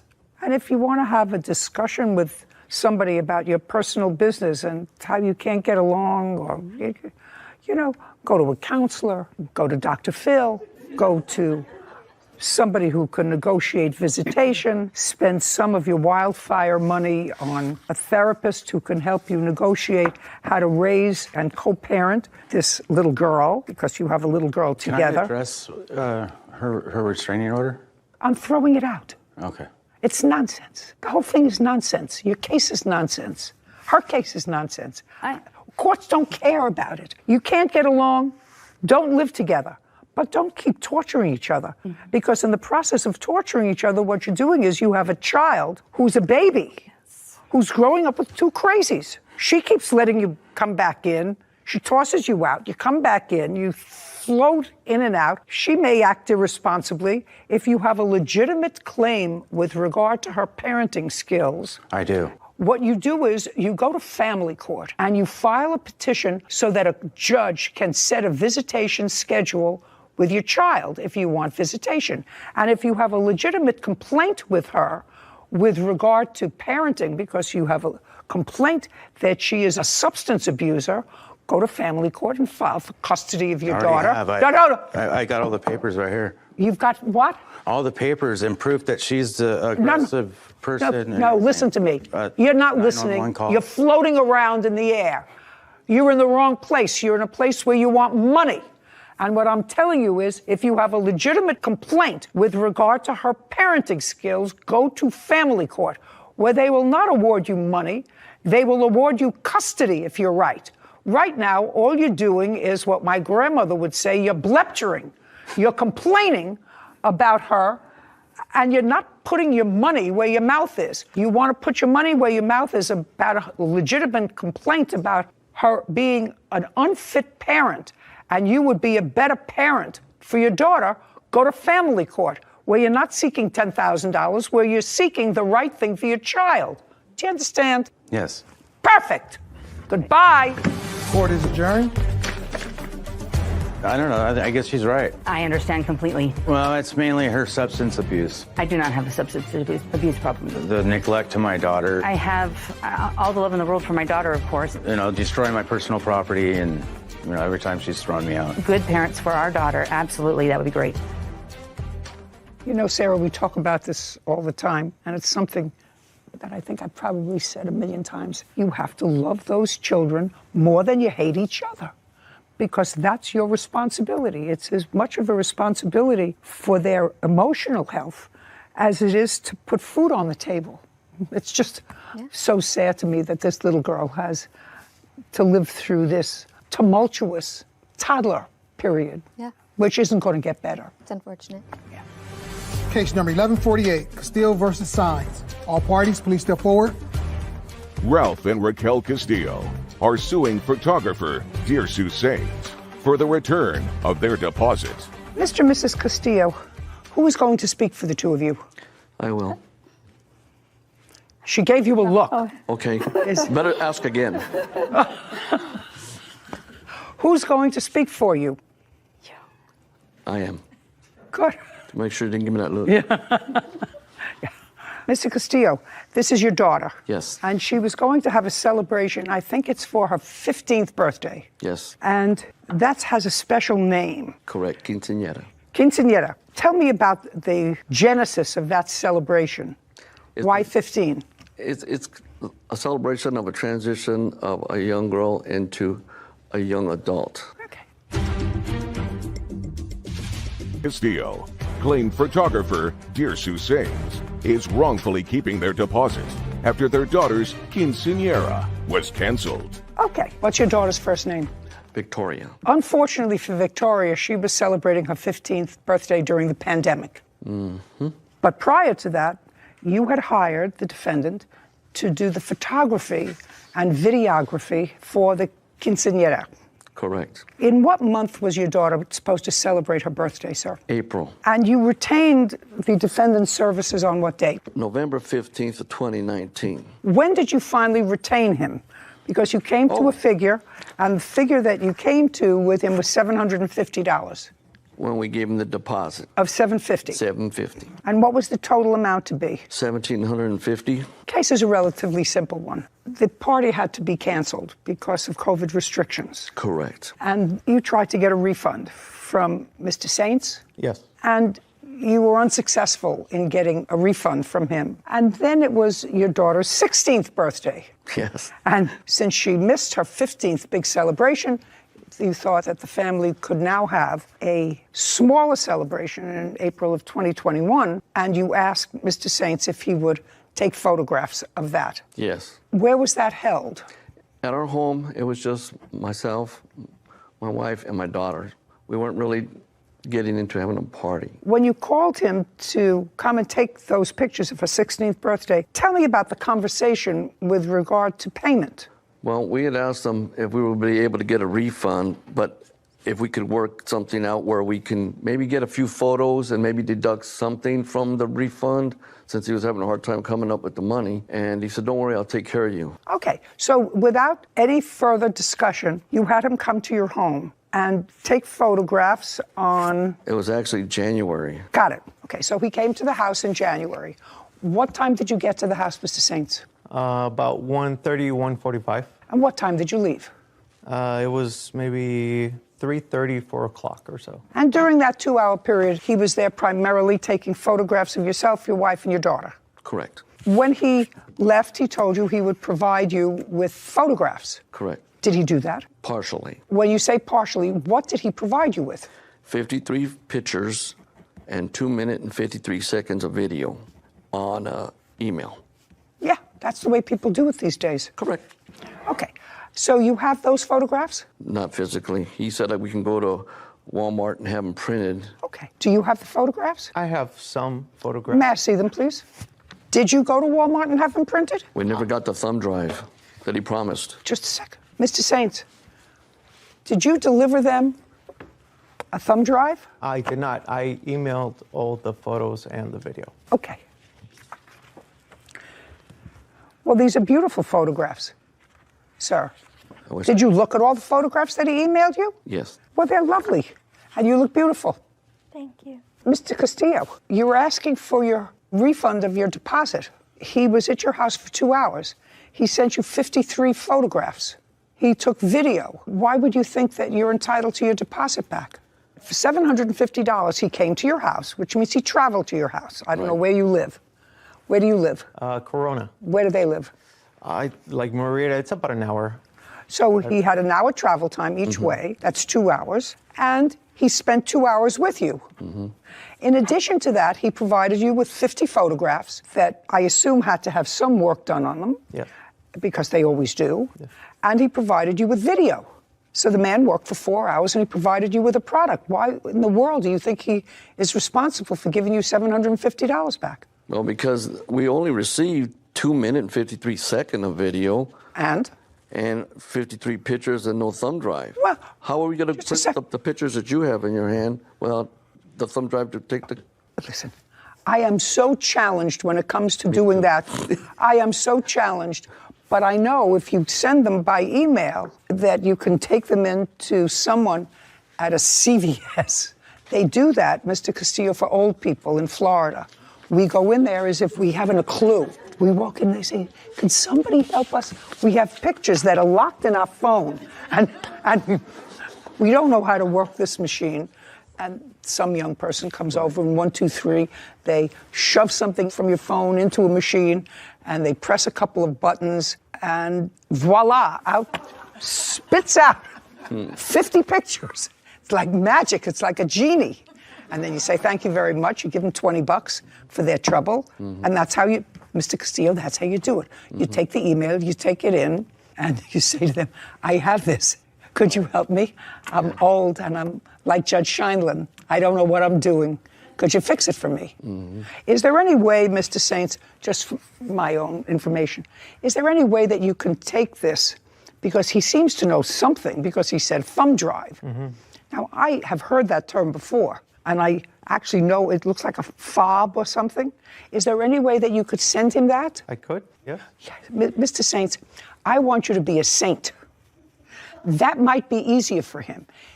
Because what he says is, if he had that, he would know what to do with it. He doesn't know what to do with it with an email, okay? Yeah, definitely. Will you take care of that? Of course.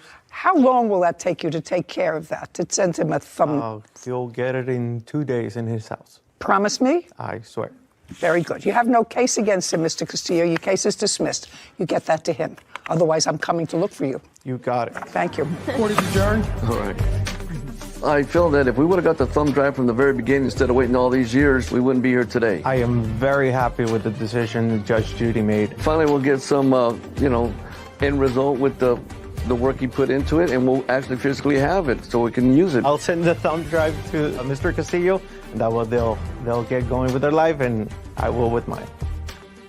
All those people seemed lovely, and I think the plaintiffs were trying to get their money back because they were unable, because of COVID, like so many other people, to have this special celebration. But I think that the deposit that they did pay is pretty similar to what they would have paid for this sort of photo shoot, for 50 or so photos, a little videography. They sort of canceled each other out, and I don't think the plaintiffs realized that until you pointed it out to them. You know, sometimes you need somebody in life, you need somebody to blame for something. You can't blame COVID for the fact that your daughter didn't have this once-in-a-lifetime event of transitioning at age 15. So it was easier to blame this photographer.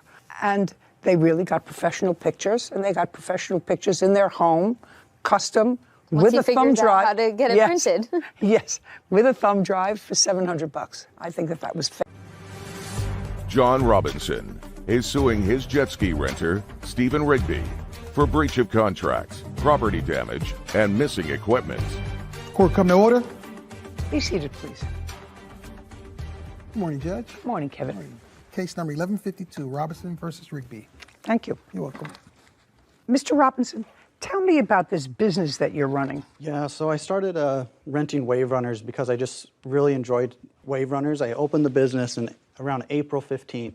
Of what year? Of this year, 2021. What did you do before April of 2021? I have a normal day job. I work in the financial industry. I still do that, but this was a side business for me where I was going to make extra income and also enjoy myself on the beach and take out the wave runners myself. How many did you buy? I started off with just 2 wave runners. Did you add to the number of wave runners that you had? As soon as I sold the business, because after this incident, I just sold the business. I couldn't handle it. So you no longer have the business? No longer have the business. So you had the business from April of 2021 until? July 2021. Until July? Yeah. And when you say you sold the business, what did you sell of the business, or did you just sell the jet skis? I sold the jet skis and then... Oh, stop there. Yeah. And when you bought them in April 2021, how much did you pay for them? I paid, let me just pull up the receipt. I want to get this exactly right. Absolutely. Including taxes and everything, it came out to $26,856.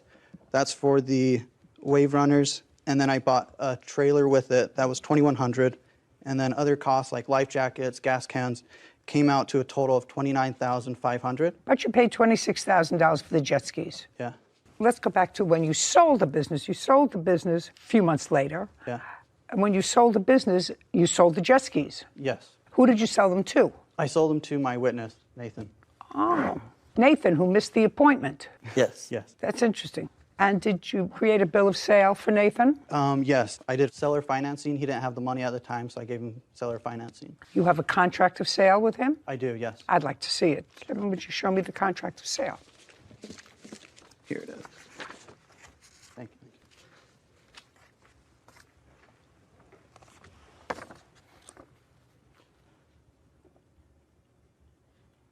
Did you have a loan on the jet skis? I did have a loan on the jet skis. For how much? $18,100. Okay, so you were able to pay off the loan. Yes. And you sold the jet skis and equipment to him for $30,000. No, Your Honor, in addition to that contract, I gave him another $17,000. You gave him a what? I gave him $17,800 to buy more wave runners because... Oh, well, I don't care what you gave him to buy more wave runners. These were the 2 wave runners that we're talking about in this case. Yes. That you sold to him for $30,500. So that was the total loan amount, but then if you go further into it, then you'll see I gave him extra money. No, listen to me. You didn't sell them for a discount. You sold them for $30,500. And you agreed to loan him $30,500, and the loan is secured by collateral. Yes. I assume if you were smart enough to draw up this loan agreement, you believed that the collateral was sufficient to ensure that the loan was repaid. Yes, Your Honor. Of course. So, in effect, you were whole if he pays off this loan. Now, it is your claim that you rented these jet skis to Mr. Rigby for a family vacation. Yes. And you were taking grandchildren? Yes, my son has a houseboat down at Lake Powell, and we've been doing this for years. We've been, for about 5 or 6 years, we've been renting houseboats for our grandkids to go down there. You mean jet skis? I mean jet skis, wave runners. Okay. According to you, he rented them, and they were returned scratched. Scratched, yes, Your Honor. Okay. Do you have photographs of the scratches? I do, yes, Your Honor.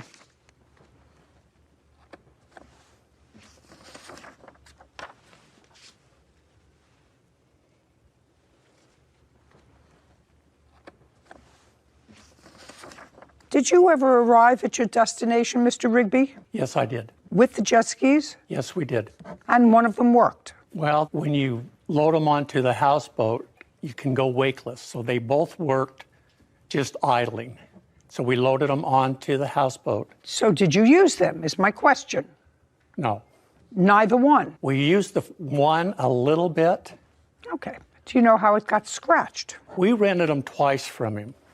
We rented them once in May, and then this was the July trip. He charged my son for scratches on the wave runners. So my son told me, when you go to pick them up, take a video of the wave runners. I've got pictures of me on my phone, and I've got pictures here to show all the scratches on the wave runners. Oh, I'd love to see those. Yes. This is before we even picked them up. And I got a video if you'd like to see that, Your Honor. I absolutely would. So these were photographs that you took before? Right in the yard before we even picked them up. Now I'd like to see your video, sir.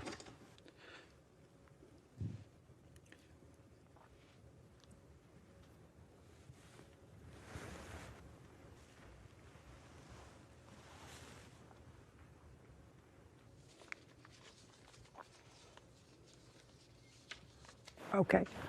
I just want to know, do you park your jet skis someplace, Mr. Robinson, where other jet skis are parked? Your Honor, I was out of town. That's an either yes or a no. Claims his jet ski renter, Stephen Rigby, is responsible for missing equipment and damaging his jet skis. Stephen is countersuing for the return of his rental deposit. Okay. I just want to know, do you park your jet skis someplace, Mr. Robinson, where other jet skis are parked? Your Honor, I was out of town. That's an either yes or a no. I'm looking here. There are a lot of other jet skis. In this case, yes, Your Honor. All right. So in this case, the answer is yes. You park where there are a lot of other jet skis. Yeah. Okay. Well, this is July 23rd at 8:57 a.m., which is when you pick them up. Okay. And, you know, they look certainly drivable, but they certainly look used and they're scratched up. Yes, Your Honor. Okay. Now, Kevin, would you return this? So they were scratched up before Mr. Rigby took them. Now, you have a video that Nathan just handed you. Yes. He wants to show me a video of what he allegedly took on the same date. Is that what you want to show me, Nathan? Or you didn't take a video of the same day? It's not the same day. Then I'm not interested in it. Then I couldn't be less interested in it. So, Mr. Robinson, let me try to explain this to you, sir. You bought these in April. Did you buy them new or used? Brand new, Your Honor. And you rented them between April and the end of July? Yes, Your Honor. And you used them? Yes, Your Honor. How many times did you rent them? What do you think? Maybe 25 times? It may be 20. So let's say 20, 25 times. And how many times did you personally use them? I only went out once, Your Honor. And what about Nathan? Did he ever go out in them? Once. Oh, just a second. Once. So you rented them 25 times. You went out once. He went out once. Well, somebody scratched them. Because what I'm telling you is his photographs that I've just looked at and his video of July 23rd do not show me brand new, 3 months old, subject to normal wear and tear by one person using them. There are scratches on them. They're scuffed. You know, I don't use them often and haven't been on one in a couple of years. But I have used jet skis, and some are carefully taken care of, and some, when they're rented, get banged around a little bit. Yours were banged around, and you sold them for what you paid for them. So I don't know what you're complaining about. So here's some more pictures. That was right when we picked them up, and you can see more scratches than I can't differentiate, sir, between what scratches were there and what scratches were not, nor do I intend to use this device to figure that out, because you have a bill for me, I assume, from a mechanic. Yes, Your Honor. Who fixed up all the scratches. And I assume, without looking at it, that the mechanic doesn't list where each scratch is located. I assume that there's a general bill for cleaning up the jet skis. I may be wrong. If I'm wrong, tell me I'm wrong. Yeah, it's a general bill, Your Honor. Okay, then there's no way for me to differentiate between what the scratches and nicks and dents that were in the jet skis in the video that I just saw from July 23rd and your mechanic's bill. So what I'm telling you is you had no damage. You sold the equipment to Nathan for what you paid for it. You rented them, according to you, 25 times between April, May, June, and July 23rd. So you don't have any damages because I assume you made money. I assume you rented them for money. Yes, Your Honor. Okay. So you have no damages, and there's no way for me to tell where the scratches are. With the sale to Nathan, I gave him an additional $17,000 to get to that $30,000 that I sold it to him for. So that's where we would actually sold it to him for much less than $30,000. That's not. I may have missed it. So you gave him $17,500. Instead of making the note half, you gave him $17,000. I don't understand that. So in order to run the business for Nathan, he needed more than just one set. And so he had to go out and buy new sets. And so I gave him an additional $17,000 when I sold it. Yeah, well, that is not my problem, sir. That is your convoluted business arrangement with him. But your loan agreement, the collateral for the $30,000 of the 2 jet skis. Yes, Your Honor. Any wave runners he bought after that would also be under collateral. If you look at the collateral, it's just... Oh, that's okay, but at this time, he hadn't bought any. At this time, at the time of this loan agreement, which was for $30,000, you had the collateral for this loan agreement was the 2, are they Kawasaki? Is that what they are? Yes, sir. Jet skis. Absolutely no way for me to determine what was damaged and what was not. I saw it was clear that these were scratched up when he picked them up. Now, according to you, missing revenue, damaged jet skis, forget that. Loss of revenue, forget that. They were scratched already. Missing equipment. Okay. What equipment was missing? Life jackets and a gas can, and then there's a rod that carries the gas can. They took that rod as well. Well, I don't know who took it. Yeah. They would have no use for that. Yes, Your Honor. Do you know what I mean, Mr. Robinson? They would have no use for it. So life jackets. And how many life jackets did you provide? 6. Mr. Rigby, were there life jackets? No, no life jackets, Your Honor. You had your own life jackets? We had our own life jackets. Was your wife with you? Not when I picked them up, no. Okay. But she's my fiancée, Your Honor. Nice, good for you. Mr. Robinson. Yes, Your Honor. You told me earlier, I believe, Whitney, I believe Mr. Robinson said earlier that he closed down his business right after this incident. Is that correct? Had it in April, sold it in July. He said, after I bought them, I sold the business. I couldn't handle it in April of 2021. That's when he bought it? Yeah, until July 2021. And his rental was the end of July because it was the 23rd, and you had 2 jet skis at that time. Yes, Your Honor. And then you entered into this agreement on the 27th of July with Nathan, in which you secured as collateral the life jackets. I bought. So bought what him you more just life so what? jackets, Just a second. Your Honor. So what you want me to believe, and what I'll believe if you show me a bill, that between the 24th and the 27th, you bought new life jackets. Yes, Your Honor. I did. John Robinson is accusing defendant Stephen Rigby of renting 2 of his jet skis and damaging them. Stephen claims they were already damaged, and 1 jet ski didn't even work. So what you want me to believe, and what I'll believe if you show me a bill, that between the 24th and the 27th, you bought new life jackets. Yes, Your Honor. In addition, I did want to say he actually ended up taking the wave runners without anyone being there. Like you said, he missed the appointment. He told him he's going to be there at 10 o'clock, but he showed up really early and took the wave runners without signing an agreement, without calling me. And then at that point, that's why we had to report it to the police, because he took the wave runners without signing the rental agreement or paying full for them. So in this text here. No text. I want to see a bill from a sporting goods store for life jackets between the 23rd or the 24th of July and the 27th of July. So Nathan bought him, and then I Venmo'd him. Do you have that on your phone? So I can show that I Venmo'd it. It was an eBay purchase. I don't care about eBay. I want to see a receipt for life jackets between those 2 dates, prior to July 27th and after July 24th.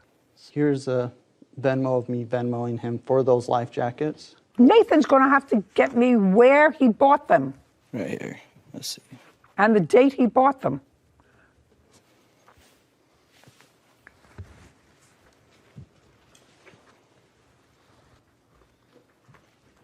You bought 1 Exo Blue Universal Adult Size life jackets. Is that right?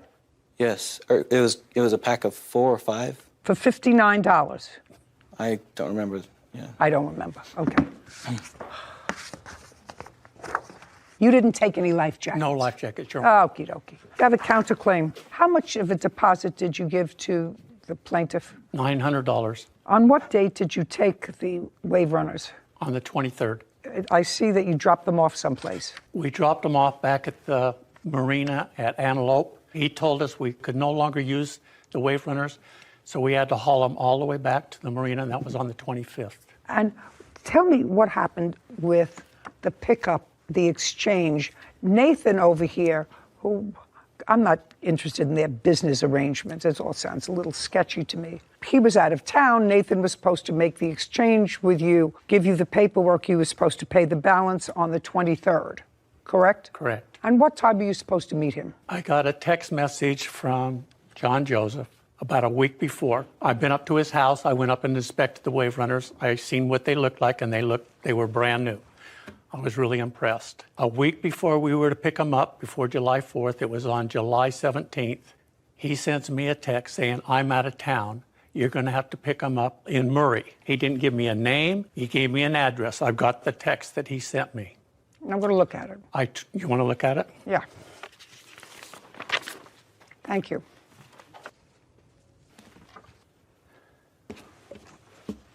So you had been to see them, and they were brand new when you saw them? When I went, that was back in April. They were brand new, yes. And then we move forward to the end of July. Right. So that's the text he sent me to pick them up. No, you can see no name, no nothing.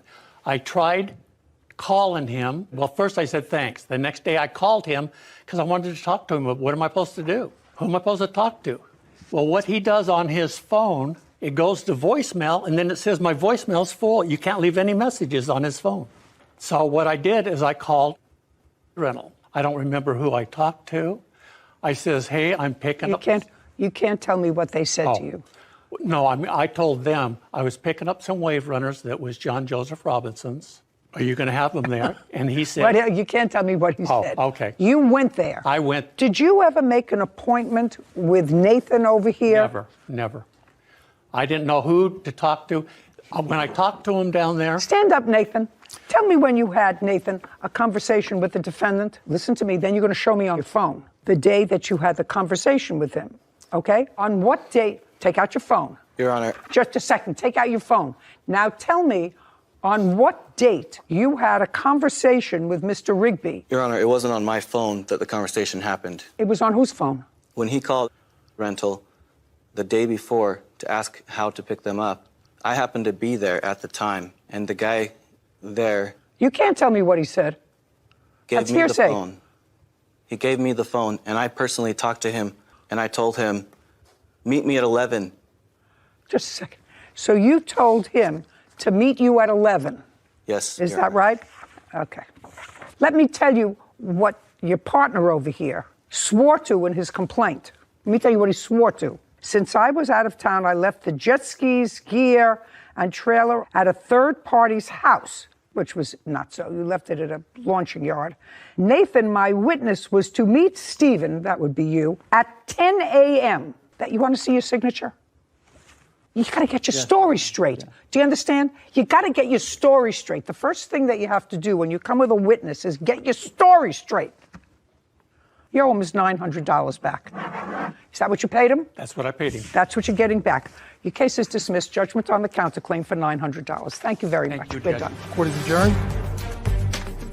I thought he was a good guy, but obviously not. I think Judge Judy is spot on. Called the police because he never signed the rental agreement. Am I supposed to sign something? Am I supposed to pay you guys? He says no. They abandoned him in a parking lot. I love Judge Judy.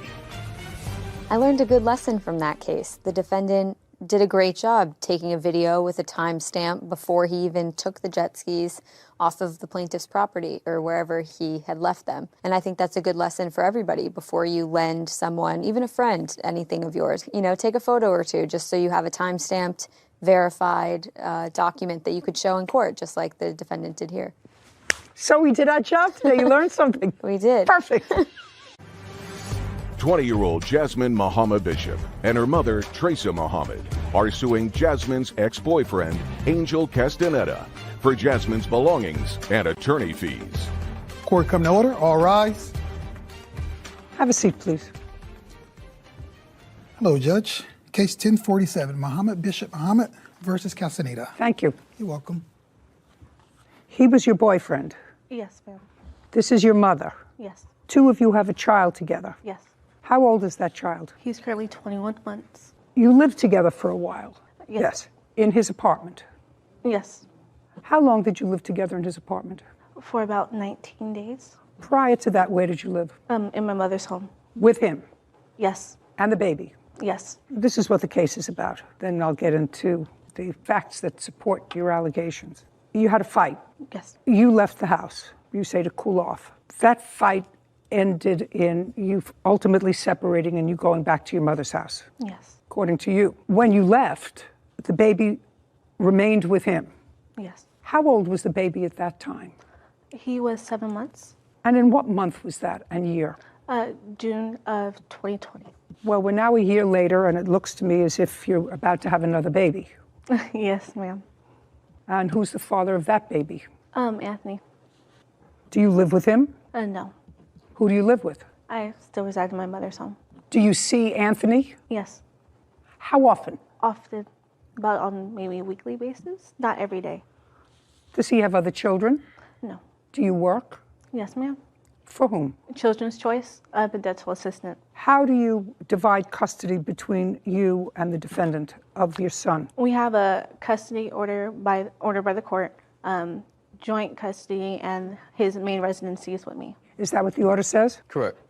The order says that physical custody is with his mom, even though it was with me in the beginning. How often do you see him? I get him Wednesday, 10 to 5, and then Saturday through Monday. He leaves Monday, 8 a.m. I get him early Saturday at 10. So I get him about 3-4 times a week, try to balance it out as much as I can. Do you exercise that time? Yes. Is that correct? No, he does not get him as he's supposed to. When was this order made? It was made in August of 2020. And when doesn't he take him? Whenever his schedule approves so, or It's up to him. You mean because his work schedule? He says sometimes it's work schedule or he has other things that he has to do. What I'm asking you is, does he see him from Saturday to Monday? Yes. All right, so he sees him from Saturday through Monday. Monday he brings him home to you. We meet at a location. We have an agreeable location at Starbucks, public. When you were living together with the defendant, were you working? Yes, ma'am. And there were things that were purchased for the baby. Was he working? Yes. Are you working at the same place, sir? Currently not at the moment. I got terminated after COVID, so. When you were living together, were you working? Yes. The termination happened until about August 2020. You're asking for the return or value of property. And the property that you talk about in this order are a stroller, a crib, a laptop, clothing, and electronics. So let's take that one piece at a time. Stroller. Let's hear about it. Okay. Well, regarding the property and the stroller was never returned. It returned to whom? Me and my mother. It was never returned to us. It was not you and your mother. He has the child. Since you were never married, property belongs to the person who purchased it. Yes. Who purchased the stroller? My mother. Is that correct? That's true. Okay. And when you purchased the stroller, you made a gift of it to whom? Jasmine. She wants the stroller back. I hear it. Great. I'm glad you agree with me. That's always important. A crib. Who purchased the crib? My father. He's not here. A laptop. Do you have her laptop? I do not. Tell me about the laptop. The laptop is something that my mother owned, but I often used it a lot because I was also currently enrolled at college for a bit, so I used it for college courses. He says he doesn't have it. I don't know. He might have thrown it away. Did you have possession of her laptop? I did not. Honestly, when I seen that, I'm not too sure what she's talking about. More than half the things were already gone. The cops looked into my place, searched everything. They didn't find anything of hers there. Sorry about that. And they just took her. Are you telling me that the police took her laptop? No, they did a thorough search of my place to make sure if any of her No, belongings you were can't there. tell me but the police did a thorough search of her place. She says that she left a laptop in your house. You would have had a fight, which we'll get into in a minute. So I don't believe I seen a laptop. I can't recall for the life of me. what electronics are you talking about? The laptop, and I had an Xfinity router in my name. An Xfinity router? For internet. Did you buy that? I was paying the internet and for the router to be installed there because we had got the apartment together. And? And it was never returned, so I had to pay a fee for the router. And how much was that? About $234. Not about 200. Let me see the bill. Where's the router? Do you have it in your apartment? I do not. Well, you should have. 20-year-old Jasmine Muhammad Bishop and her mother, Teresa Muhammad, claimed Jasmine's ex-boyfriend, Angel Castaneda, threw away Jasmine's property. They also claim Angel filed false charges against Jasmine. When you go home, you check for the router, okay? Sounds good. Now, did there come a time when any of your relatives, your mother, anybody else, come to the house and take any of your property that was in the house that the defendant gave them? Any personal property, any cosmetics, anything? He wouldn't let anyone in. Okay. I want you to describe the evening when the defendant left the house. Sounds good. So that evening, I came back that morning from my witness's house, and I was just talking to him, you know, about the whole week. It was just hell. The whole week, she was just telling me she didn't want my son, she didn't want me, want nothing to do with my son, didn't love me, didn't love my son. So as soon as I came back to my place, she already had a knife in her hands, and I put my son on the ground, and I'm telling her, what are you doing? And out of nowhere, she's trying to come at me, lunge at me Could you look forward. at me? Yes. She's trying to lunge at me forward a little bit. No, then now you're looking down at the desk. I want you to look at me. See how I'm looking at you? So as I come in, she has a knife in her hands already. I don't know what she was trying to do to herself, doing to me. I just told her, like, look, you need to leave. My son is here. I worry about him. I'm trying to look after him. Just leave. Cool down, like you said earlier. Just need her to cool down. About 4 or 5 hours later, now you're looking back. up again. Sorry about that. About 4 hours later, she comes back with her mom, with the cops. Cops come at my door, come in my house. They ask me what's going on. I tell them the situation. I didn't call them at first, They called first on me. They said that I was abducting my own child. So I had to show them the birth certificate to prove that I was the father. Once I proved that I was the father, the cop took full control of the situation, asked her what else happened, and then from there, they just took her. So you told them that she had taken out a knife. Correct. And you were in fact arrested. Yes, I was. Yeah. When you were arrested, were you interviewed by the police? The female officer that was present had taken my statement regarding, because my mother had called them. Just a second. I would like to see the report of the female officer, because that's part of this lawsuit.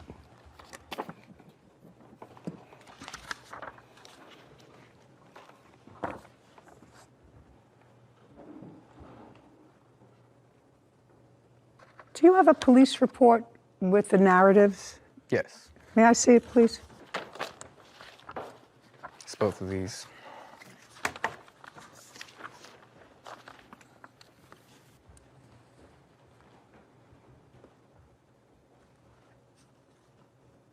You were granted a temporary restraining order, is that right, sir? Yes, Your Honor. Was that temporary restraining order made final, ever? Yeah. The next court date was on July 22nd, 30 days after the restraining order was in place, and they extended it only because she didn't show up. Her lawyer showed up. They extended it? Mm-hmm.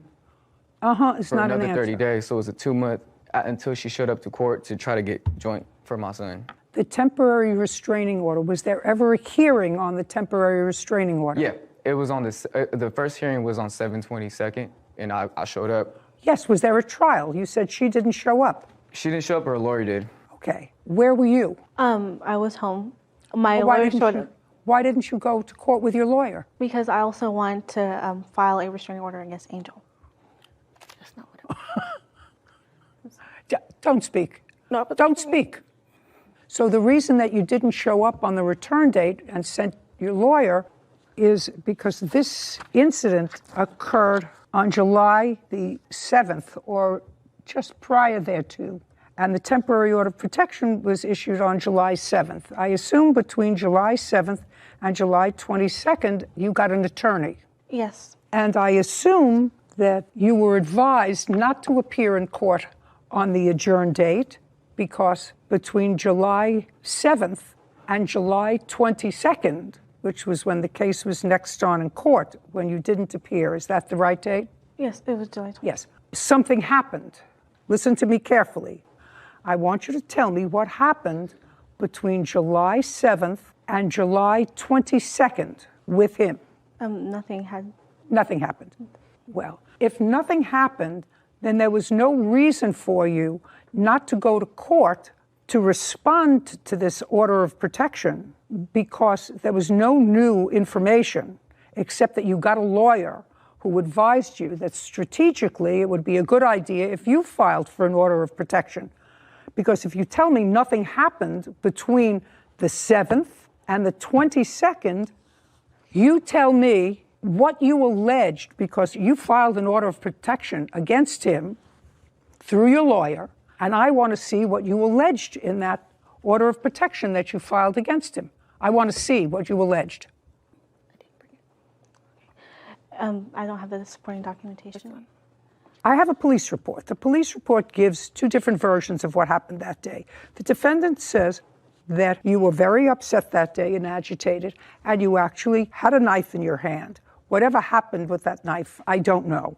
Clearly, you've calmed down enough to find another guy and to be having another baby, so that whatever was bothering you is not bothering you anymore. Now, when they finally reached you, you said, I never had a knife, and I never threatened him, and I never threatened the baby. So I have two different versions, which is why you have a hearing. But that's what was alleged in the police report. Now, do you have a police report that you made for any incident that happened between July 7th and July 22nd, when you were supposed to be back in court to answer the order of protection?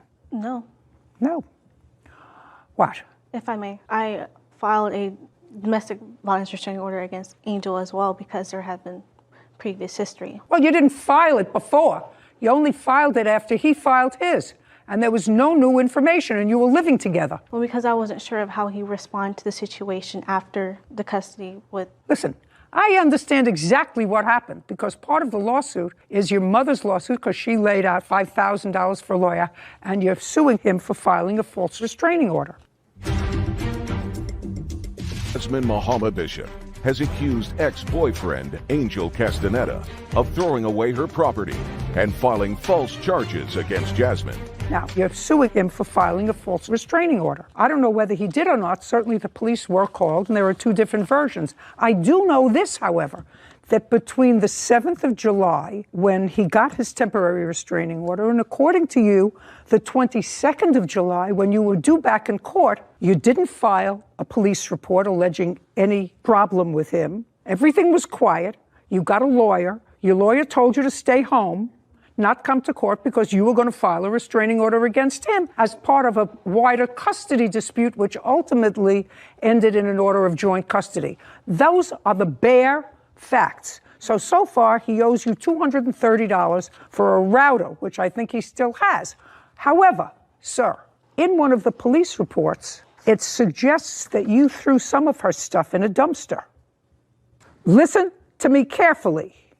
You know how fair I am? I'm the fairest person you know in your life. Don't look at the wall. Don't look at your friend, Whitney or Sarah. Look here. What did you throw in the dumpster? I didn't throw anything in the dumpster. I don't believe that. So I'm going to ask you again. What did you throw in the dumpster? Did you throw any of her clothes in the dumpster? I believe her clothes were by the dumpster, but I didn't throw any of it away. So somebody placed her clothes near the dumpster? Correct. What did you place near the dumpster? I put all her stuff, all her shoes, electronics. All of her shoes. You know, women really like their shoes. And all of her electronics. What electronics did you put near the dumpster? What?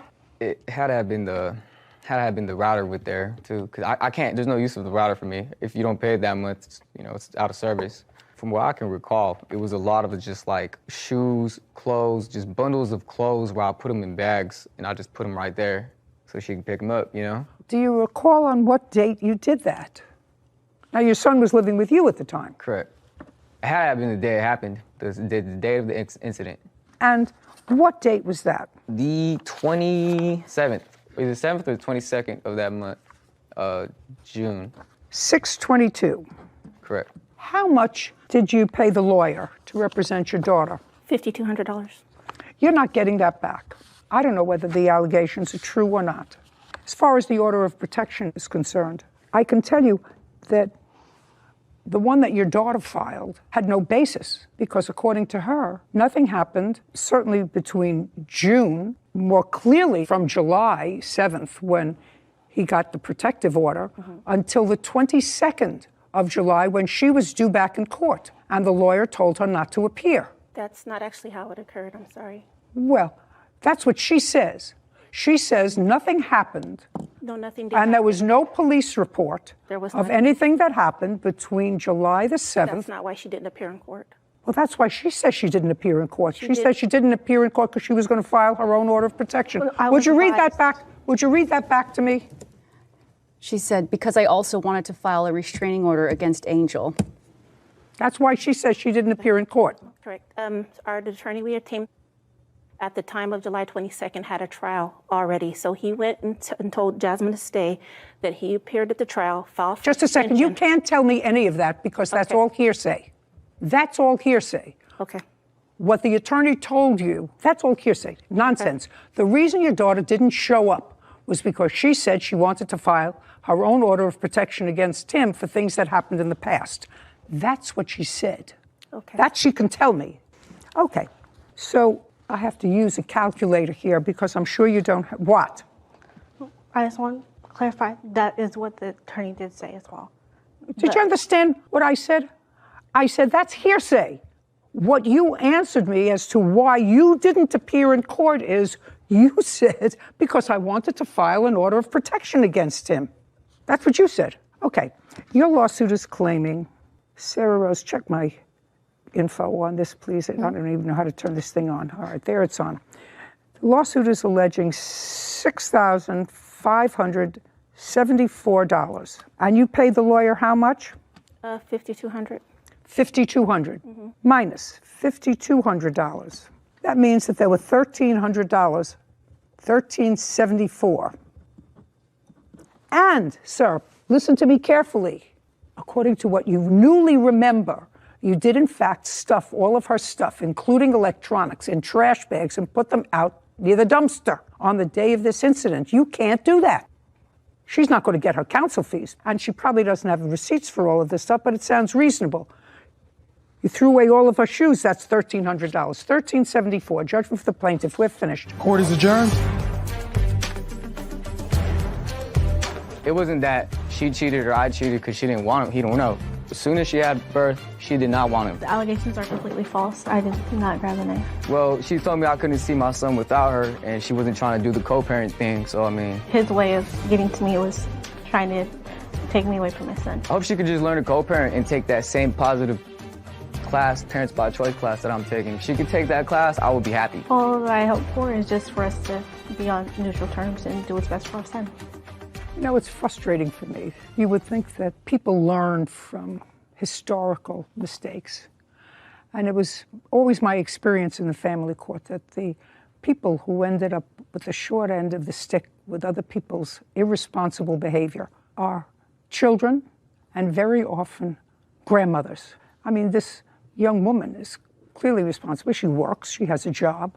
She will have shortly 2 children, both born out of wedlock with 2 different fathers, all within a 2-year period. Doesn't live with either of the fathers. The defendant in this case, it looked like he needed a nap or a drug test. I'm not sure, maybe both.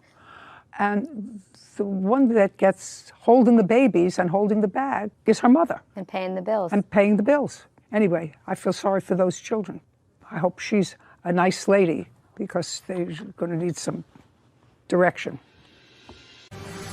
Annalisa Baseman is suing her ex-boyfriend, Michael Ash, and his wife, Deanna Robinson, for unpaid loans and the return of her property. Court come to order. Be seated, everyone, please.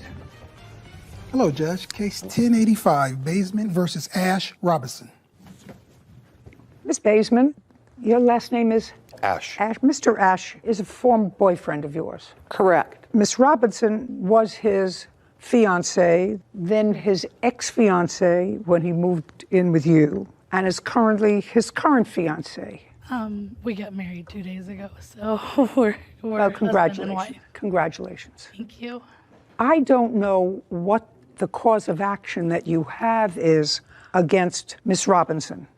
Because she put a stop to me contacting Mr. Ash to get my property back. Just a second. She had an order preventing you from contacting him or her? No, neither. She had written in text message that if I contact him or her family at all, she will take legal action. Your case is dismissed against her. Okay. Have a seat. I couldn't figure out what your cause of action against her was because you don't have one. Mr. Ash, you and your now wife were engaged and living together when? For 8 years. All that we were together. We got engaged. Then we had a falling apart for roughly 8 months. No, I was even misplaced from my house because of Okay, it was your house. Yes. So your current wife had a restraining order against you. Yes, ma'am. And the restraining order put you out of your home. Yes. And while you were put out of your home, you reconnected with the plaintiff. Yes, ma'am. Who you had known in the past. Yes, ma'am. And asked her if you could move in. She did let you move in. You stayed for a while and then developed a romantic relationship with each other. You hired a lawyer in order to get back into your house. No, ma'am. How did you get back into your house? I had gotten legal advice of how to file the proper paperwork so I could represent myself. Who did you get the advice from? Chris, sitting next to her. Plaintiff's witness. Correct. Did you get the advice from her because that's her profession? She is a paralegal of some sort? No, ma'am. Was the advice free? No. What did she charge you for it? For the first initial to get back in my house, $250. And in what month was that? November of last year. And then you had someone else file for a protective order against you. Yes, ma'am. And who was that? Ex-girlfriend times 2 before Miss Robinson. You are the unluckiest guy I know, Mr. Ash. Yes, ma'am. And did again you use the plaintiff's witness to help you with that situation? Yes, ma'am. And what was her fee for that? $1,200. And all of this transpired while you were living with the plaintiff? No, ma'am.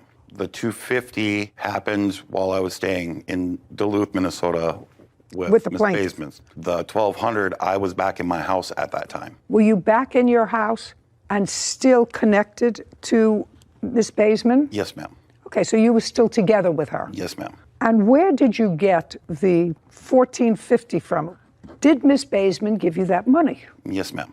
Okay, so I want you to tell, because that's part of what she's suing you for. Yes, ma'am. Tell me the circumstances surrounding her giving you that money. She thought that me being legally bound by these people, that I shouldn't have to go through this, that she was going to help me get through this with paying for legal advice. And what were you doing at the time? Not working, ma'am. How were you supporting yourself? I am currently still unemployed. How were you supporting yourself? The basic system. Well, tell me exactly what that is. I'd like to know what the basic system is for you. We've been here doing this for a couple of months. We've had so many stories about the basic system. I want to know what your basic system is. I receive MFIB from the state of Minnesota. What is that? Parent and child. They give you so much cash, food support, medical. I also receive child support for my son. Okay. So you have one child. When you lived with Miss Baseman, did you take your son with you? No, ma'am. Where did he stay? Same town, across town with his aunt. Were you still getting money for him when he was living with his aunt? Yes, ma'am. How much? $300 a month. And how much were you getting personally for yourself? In child support, none.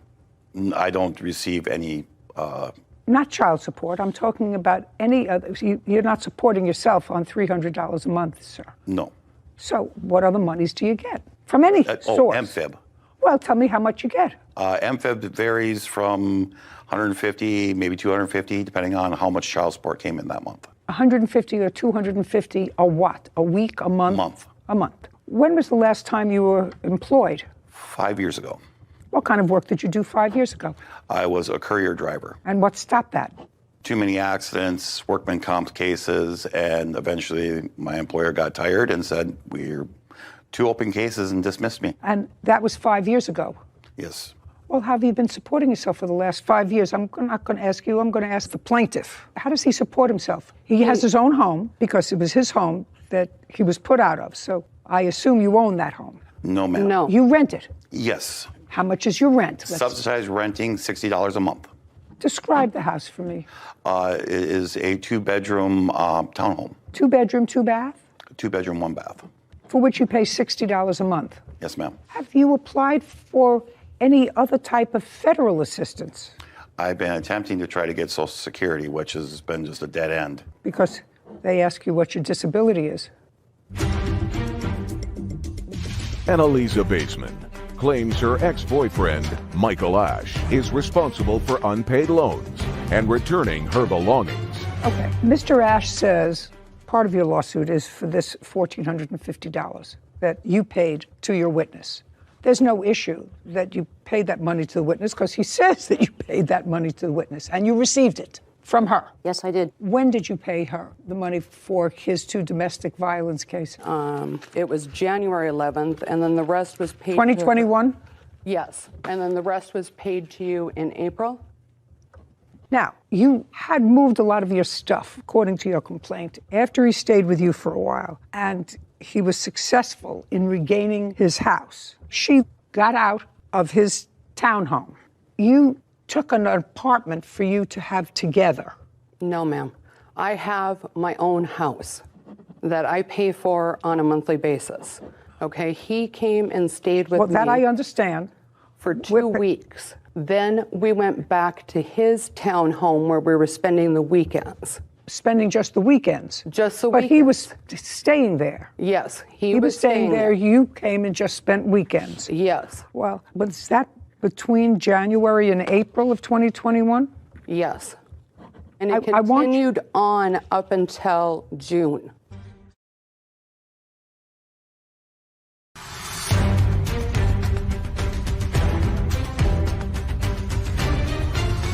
Annalisa Baseman claims her ex-boyfriend, Michael Ash, is responsible for unpaid loans and returning her belongings. Okay. Mr. Ash says part of your lawsuit is for this $1,450 that you paid to your witness.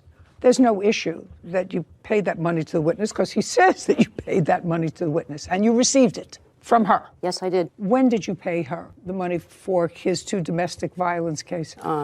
It was January 11th, and then the rest was paid. 2021? Yes, and then the rest was paid to you in April. Now, you had moved a lot of your stuff, according to your complaint, after he stayed with you for a while, and he was successful in regaining his house. She got out of his townhome. You took an apartment for you to have together. No, ma'am. I have my own house that I pay for on a monthly basis. Okay, he came and stayed with me. Well, that I understand. For 2 weeks. Then we went back to his townhome where we were spending the weekends. Spending just the weekends? Just the but weekends. He was staying there. Yes, he was staying there. You came and just spent weekends. Yes. Well, was that between January and April of 2021? Yes. And it continued on up until June. What happened in June? June 5th was when the relationship started to fall apart. And at that point, I had What gave you a clue? The fact that Deanna Dawn Robinson was over there every day, even though she had a harassment order against him. Just a second. So she was at the townhome. Yes. How did you find that out? He told me one night when we hadn't done very much talking, he said Deanna and I were up drinking till 3 o'clock in the morning. You mean when you were home in your house? Yes. So that gave you your first clue? Yes. Okay. What had you brought over to his townhome? I had brought over makeup, clothing, movies. He lives about 20 minutes from me. He lives in a different city. So I brought over food supplies because I try to do keto, everything. You understand that this is a very expensive place to run a court system. Yes. So we're not interested in the food supplies you brought over, even your makeup that you brought over. Now, you ultimately found out that they were back together again, or at least you had a suspicion, and owing to the fact that they got married 2 days ago, I would suggest to you that your intuitions were very good. Tell me the circumstances surrounding you paying these 2 bills for him. First of all, Chris would not do any more work for us until she got the $250 from before. Okay. She was his legal researcher more than anything. Okay. Okay. He acknowledges that. Yeah. The only question is, were you paying this because you were a couple and you were helping him out? Or was there a contract between you that this was a loan? There was a verbal contract. Well, that's what you're going to tell me, and that's what I'm going to try to figure out. His explanation so far, whether I like it or not, is plausible. That you were in a relationship with each other, there was another woman involved, you wanted him to be free from any of those stressors from this other woman and from 2 previous to her who also had some sort of case against him. You don't look like that kind of guy, Mr. Ash, but looks can be deceptive. And that you, as part of a couple, paid this bill for him. You're going to tell me that there was a loan with an expectation of being repaid. So let me have it. There was a loan. Well, that's a conclusion. Yes. I want you to tell me the circumstances surrounding you paying Chris.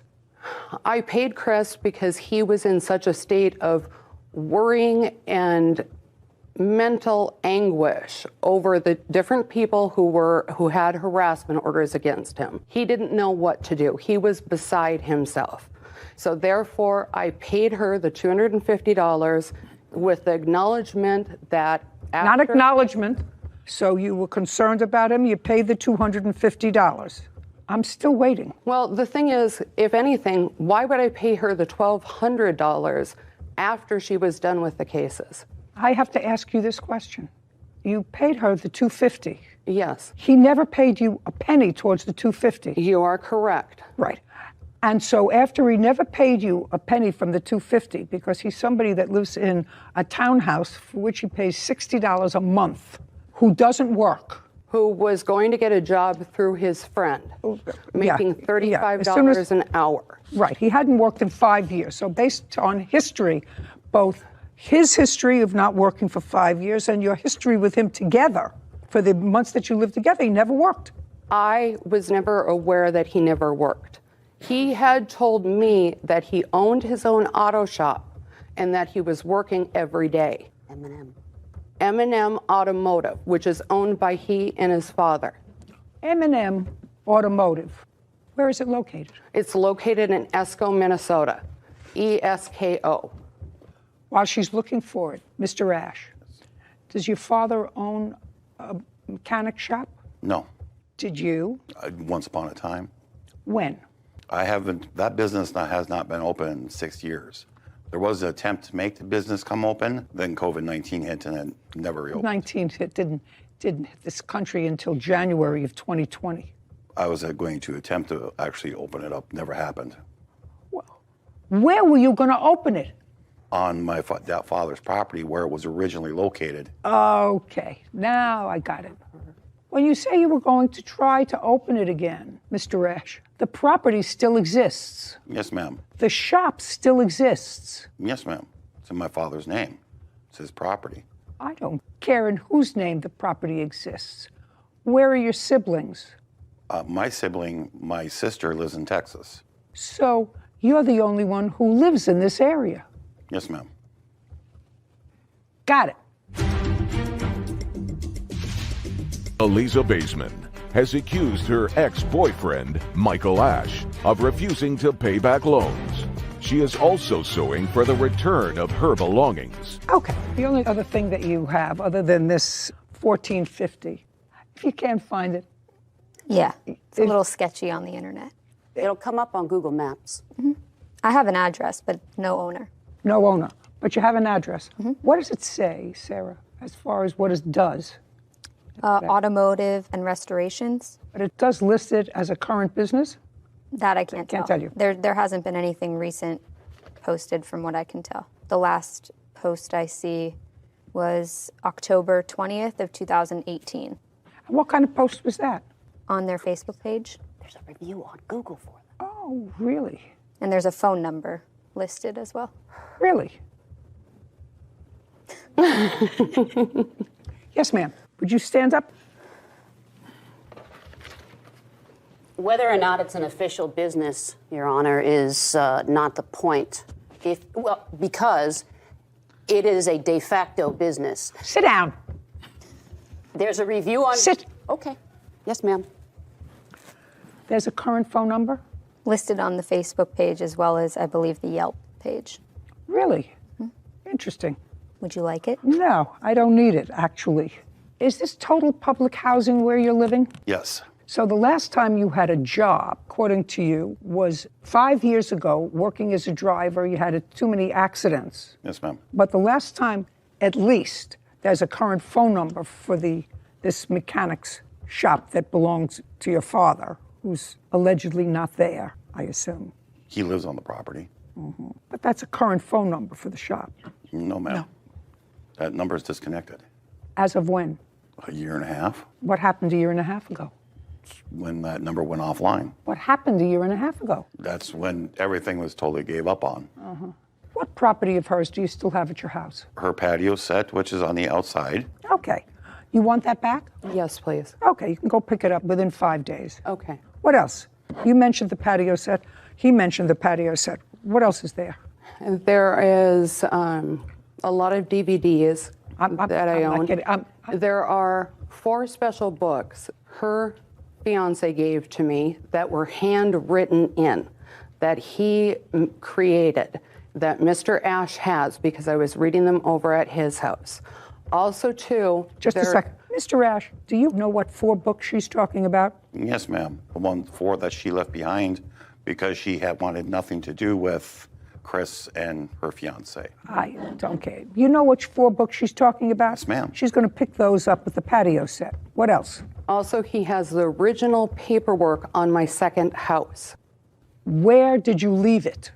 It was in his truck. Have you looked in your truck? Yes, ma'am. Do you have the paperwork? Yes, ma'am. Okay, so she's going to pick up the paperwork, the 4 books, and the patio furniture within 5 days.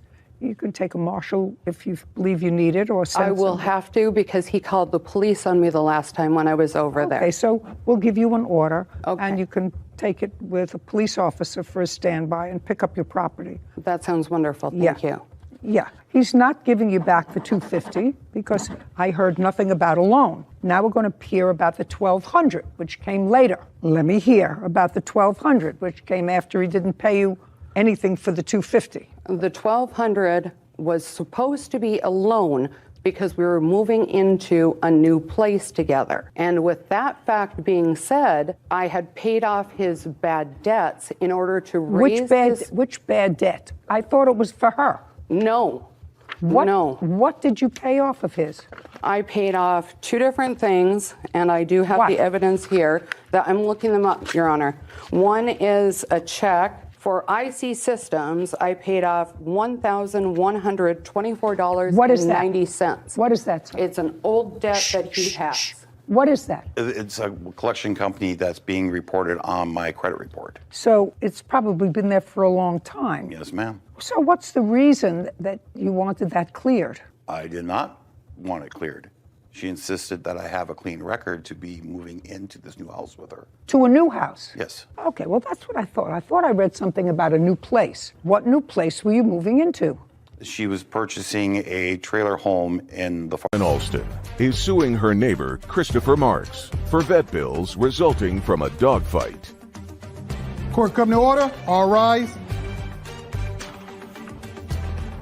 Have a seat, please. Hello, Judge. Case number 1035, Alston versus Marks. Thank you. Miss Alston, you were not a witness to this event, is that correct? Correct. It was your daughter who was walking your dog. Yes. Your daughter here, I assume. Yes. That you? Yes. Step up, please. And your first name? Kayla Alston. Kayla. Kayla, do you remember walking your dog? You have a miniature pinscher? Your mom does. Belongs to your mom. Yes. It doesn't give me a date in either the complaint or the answer. On what date in October did this incident take place? It was October 1st. Time of day? It was around 1 or 2 p.m. And you were taking your dog, your mom's dog, miniature pinscher, out for a walk. Were you with a boyfriend? No, I was with my 2 cousins, 8 and 5. Were you taking the dog out for a regular dog walk, or were you going someplace? No, I was taking him out on a regular walk around the neighborhood. Dog on a leash? Yes. How far away from your house is the defendant's house? Like a minute. It's right around the street. How long have you been living there? About a year. Have you ever seen the defendant before? No. Had you ever seen his dog before? No. Has the dog ever been out in the yard that you heard? I assume Yes. you walk your dog regularly. Yes, I have heard him barking a few times, but he never did anything. We just did a regular walk, and that was it. Did you see the dog when you heard the dog bark? I saw him run across the fence, but that was about it. But inside, Yeah. not outside the fence. Yeah. Your pinscher, how large is that dog? He's about 14 pounds. And what kind of dog does the defendant have? A pit bull. How old is your pit bull? Callie is roughly 5 years old. Have you had the dog since puppy? No, I adopted her when she was 1.5 years. From where? The Humane Society in Alpharetta, Georgia. And about how much does she weigh? Callie weighs about 65 pounds. Is she your only dog? No, I have 2 dogs. And what kind of dog is the other one? It's a mutt. It's a pit bull mix with a collie. That's an odd combo. Yeah, And how old is that dog? about 2 years old, going on 2. Were you home when this incident occurred Yes, ma'am. on October 1st? Did you witness the incident? No, Your Honor. Who was this person? That is my brother. Does he live with you? At the time, he did. How long had he been living with you? A year at the time. And he was home at 1 or 2 in the afternoon. Yes, he was actually outside the house, right outside the house. Just tell me, At about what time that day did you let Callie out into the backyard? Callie, that's her main domain, is the backyard. So Regularly she's an outside dog. Does she sleep inside the house or out? outside. Where do you live? Union City, Georgia. Does Callie ever come into the house? Occasionally, here and there. When I'm saying daily, does the dog come into the house? No, it's it's an outside dog. If it's a daily, it's an outside dog, then it's a guard dog. You could say it is a guard Well, dog. it's a guard dog because the only contact it has with people is if somebody goes outside the house to play with the dog, to be with the dog, to socialize with the dog, to interact with the dog. Otherwise, the dog is outside by itself, guarding the house. Sleeps outside, eats outside, does its business outside. So far? Okay. It's Now I just got a it. dog outside. Yeah. How large a property do you have? An acre and a half. And how much of it is fenced? More than half. Besides the house, everything's fenced. The front yard's not, but the whole backyard, which is about half an acre, is fenced. Do you have a photograph of your house? Yes, sir. I'd like to take a look at it. Would you like the front or the backyard? I'd like to see where the fence is. Okay. I'll take a look at all your pictures, and then I'm going to get back to the plaintiff. These are all the houses.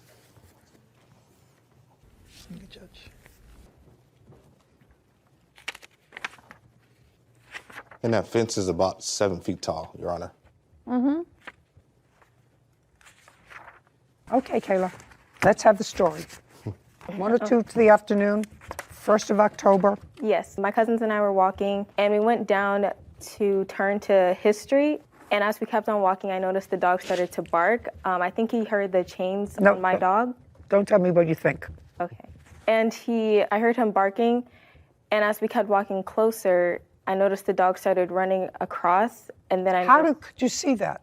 There's a big fence. But the fence has slats in it. Yes. And you could see through the slats? Yes. Okay. And then I noticed that he started jumping up and down, and I saw his head over the fence as he kept jumping up and down. And then I noticed that he was holding onto the fence with his face above it. And then he flew over the fence and charged at me, my dog, and my cousins. So he charged to my dog, but I didn't know if he was going to charge at me, my cousins, or my dog. So I told my cousins to go stand on the side of the street, and then he ended up shooting at my dog. Where exactly were you? So his house is at the corner, and then there's the street, and then the other house is on the side. Well, but I'm looking at his house. There's a lot of green. There's a lot of lawn that belongs to the defendant before you get to the fence. Right. What's your dog's name? Chico. Chico. Was Chico on the grass? No, we were still about in the middle of the street. You mean on the sidewalk? No, he doesn't have a sidewalk. It's just his grass and then the street.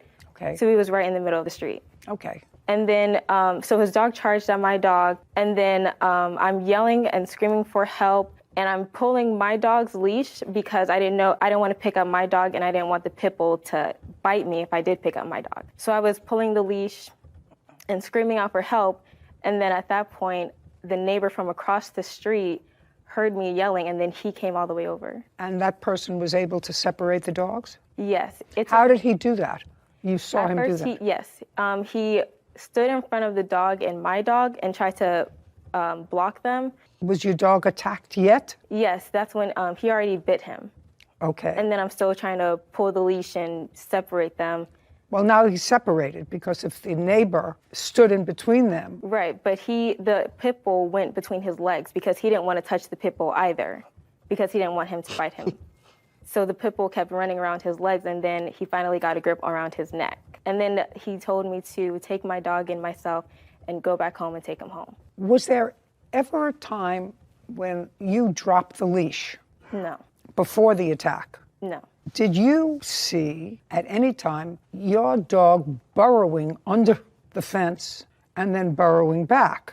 No, ma'am. At any time, did you go on the defendant's property to retrieve your dog? No, ma'am. You're up. Sharon Alston claims her neighbor Christopher Marks owes for vet bills after Christopher's pit bull attacked her dog.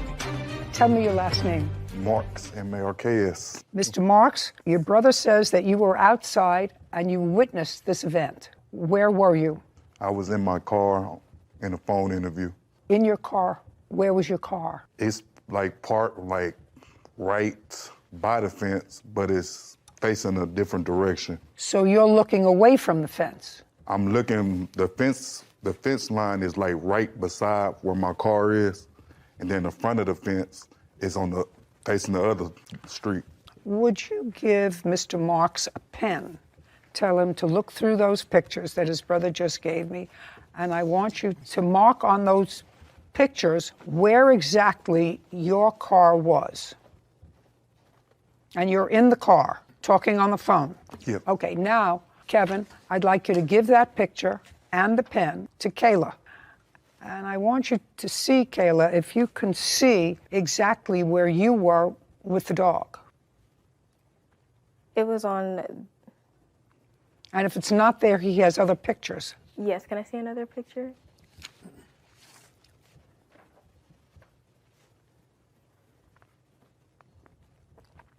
Now, Kevin, I'd like to see both.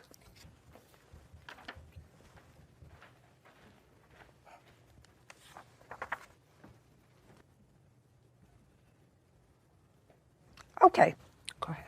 You were on the phone. Yes, I was on the phone. Did you hear the dog, your brother's dog, bark? I heard first, I was in my car on the phone, and I can see a girl walking down the street and two little boys. So, you know, I'm not thinking nothing of it. I'm just still doing my phone interview. Okay, were they coming towards you? Yeah, they was coming towards me. They were coming towards you. Exercise day. I want you to have him put down where you saw them for the first time. Saw them, they was back here. Great. Thank you very much. Thanks, Kevin. Okay, so they were, as she says, walking in the middle of the street. Walking in the middle. Go ahead. Okay, as they was walking in the middle. Let's be careful here. Jeremy, let's be real careful here. So the first time you saw Kayla, she was walking with the two boys, as she said, in the middle of the street. Yes. Then I don't care what you wrote here in the answer. I want you to tell me what happened. Okay. As I'm seeing them. Just a second. Two of you have parents? Yes. Do you think they watch me? No, they don't like you. No, they watch you. Of course they do. So you don't want to embarrass yourself, right? No. So you're going to tell me exactly what it is that happened on that day. Right. And understanding that we're not talking about anybody doing anything purposefully, right? You and your brother seem like two nice young men. Let's have it. All right. As I'm in my car and I'm in a phone interview, I can see, I'm looking in my rearview mirrors, you know, I can see the girl and her two cousins are, you know, like she was saying, walking down the street. Okay, so they were coming towards you, but you were looking in the rearview mirror. Yes. I assume that you were looking in the rearview mirror because if you're on an interview, you would be concentrating on the phone. Right. So I assume that something caught your attention, so you must have heard the dog barking, your dog. Yes, I can see the dog walking. Back and forth. Yes. And barking. Barking. But I can see them as I'm looking at them from a distance. They had a leash, but they were just letting the dog walk itself, basically. So In the middle of the street. In the middle of the street. Okay. And you saw all that while you're, you know, looking backwards towards them while on an interview. So the dog was on a leash, but they were letting the leash drag on the filthy. By itself. Okay. Go ahead.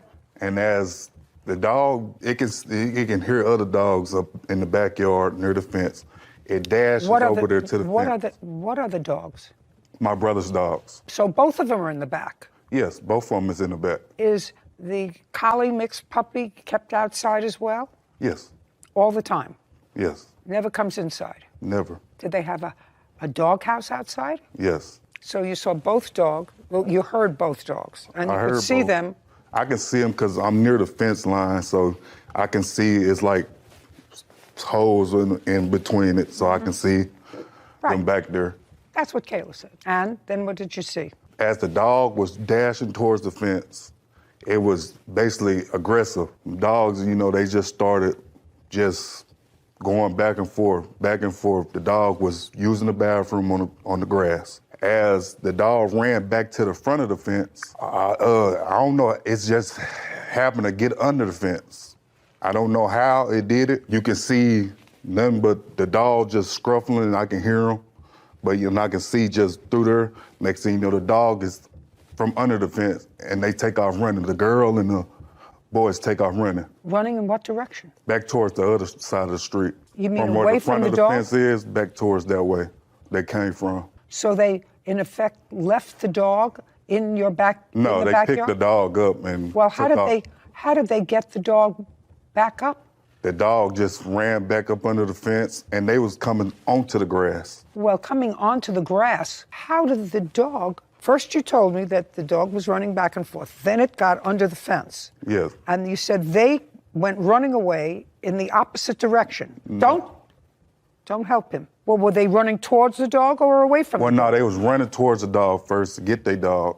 Then they started running the Oh, well, you opposite left direction. that part out. You said as soon as you went under, they ran back in the direction that they came from, leaving the, that's why I said, leaving their dog behind the fence. No. So they went onto the grass. Onto the grass. And by that time, what you're telling me is their dog injured, because the dog was injured, right? Did you get out of your car? No, I was still in. No.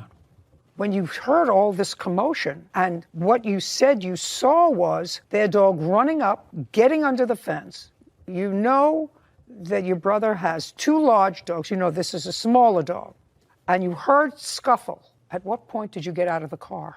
I never got out the car. I was in the I was in the interview, so I can't just leave my phone interview just to go to a dog fight.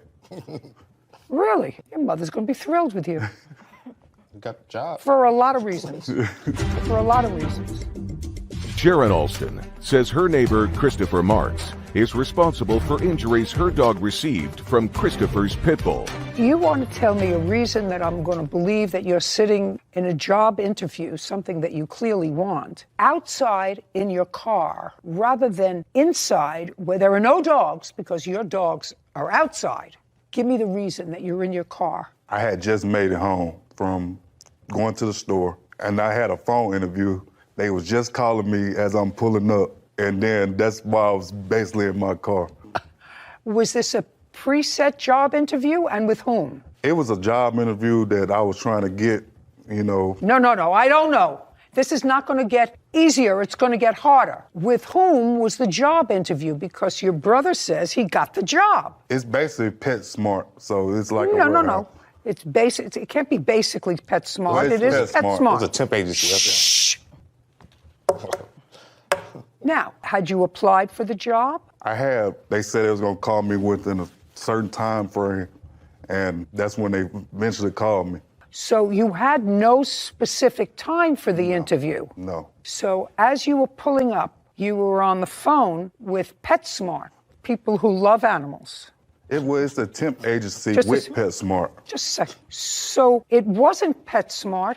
It was for an agency. You would apply to an employment agency that works for a lot of people, right? Yes. And that phone call could have been taken in 5 minutes, in 10 minutes. That doesn't matter. It's a temp agency. You didn't have an appointment with somebody in an interview. I'm just trying to figure out why somebody who hears a major kerfuffle outside with a pit bull mix, and a small dog doesn't get out of his car when he sees the small dog burrowing under a fence. I don't understand a person like that, actually, who doesn't get out of their car and see if they can help.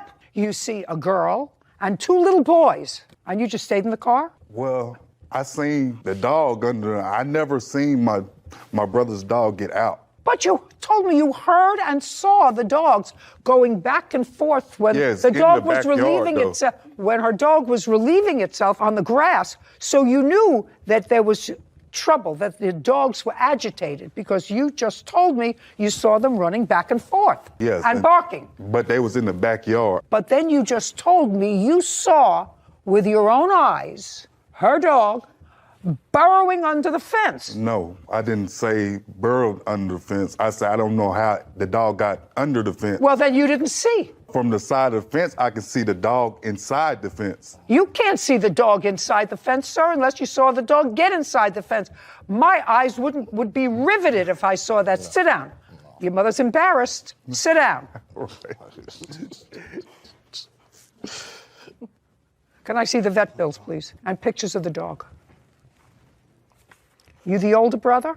Yes, ma'am. Yeah. Your Honor, my fence is 7 feet tall. Mm-hmm.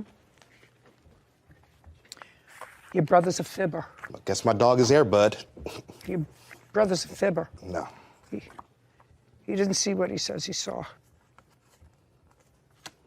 Kayla, when you went and retrieved the dog, did you carry the dog home or did it walk home? I carried him. Did you ever see the injury to the dog, sir? Yes, when she sent the picture. I don't know how that injury came about, though. I mean, just a second. It scurried under the fence, so it could have hit a nail. I don't believe that that's true. And my dog had a bite on his ear. Just a second. You say, this is from what your brother tells you. At first, the fence was able to keep their dog away, but their dog breached the fence by skirting underneath, something he didn't see, because he says he didn't see. He doesn't know how this 14-pound dog breached a 7-foot fence. Their dog nipped Callie on the ear. That he certainly didn't see, because he said he didn't see anything that happened beside the fence, and caused the fight. Well, you don't know that because you weren't there and he didn't see it. If it goes under the fence, it caused the fight. No, sir. Trespassing. No, what you're telling me, what you say here is their dog nipped Callie on the ear and caused the fight. But my dog was not the aggressor. Correct. Well, I don't know that. And actually, I don't believe him. So I think that your dog actually did breach the fence, and I think that her dog was probably on. I don't answer your question, sir. I'm here to ask questions. That's my job. How? Just as I don't know from the photographs that you sent me how their dog breached the fence, and you have no witness. And I don't think he even saw what he saw, because if I were on a job interview with a temp agency, I wouldn't be looking in my rearview mirror. I would probably be in the house. Let me take this call in the house. I was working in the house, that's why. So I have my phone calls going on and things of that nature in the house. So he was respecting me. I want to tell you something. That is so ridiculous because that's not what he said. That's so ridiculous because that you had to listen. You had to listen. You had to listen to what your brother said. Your brother didn't say he took the call as a courtesy to you because you were talking in the house. He said he took the call because he was just driving up to the house from going to the store. And because the call came and he had been waiting for the call, he took the call in the car. He said nothing about it's quieter in the car than it is outside. Don't be ridiculous, Mr. Marks. You also... Sharon Alston says her neighbor, Christopher Marks, is responsible for injuries her dog received from Christopher's pit bull. You want to tell me a reason that I'm going to believe that you're sitting in a job interview, something that you clearly want, outside in your car rather than inside where there are no dogs because your dogs are outside. Give me the reason that you're in your car. I had just made it home from going to the store, and I had a phone interview. They was just calling me as I'm pulling up, and then that's why I was basically in my car. Was this a preset job interview, and with whom? It was a job interview that I was trying to get, you know. No, I don't know. This is not going to get easier. It's going to get harder. With whom was the job interview? Because your brother says he got the job. It's basically PetSmart, so it's like No. It's basic. It can't be basically PetSmart. Well, it is PetSmart. It's a temp agency. Shh.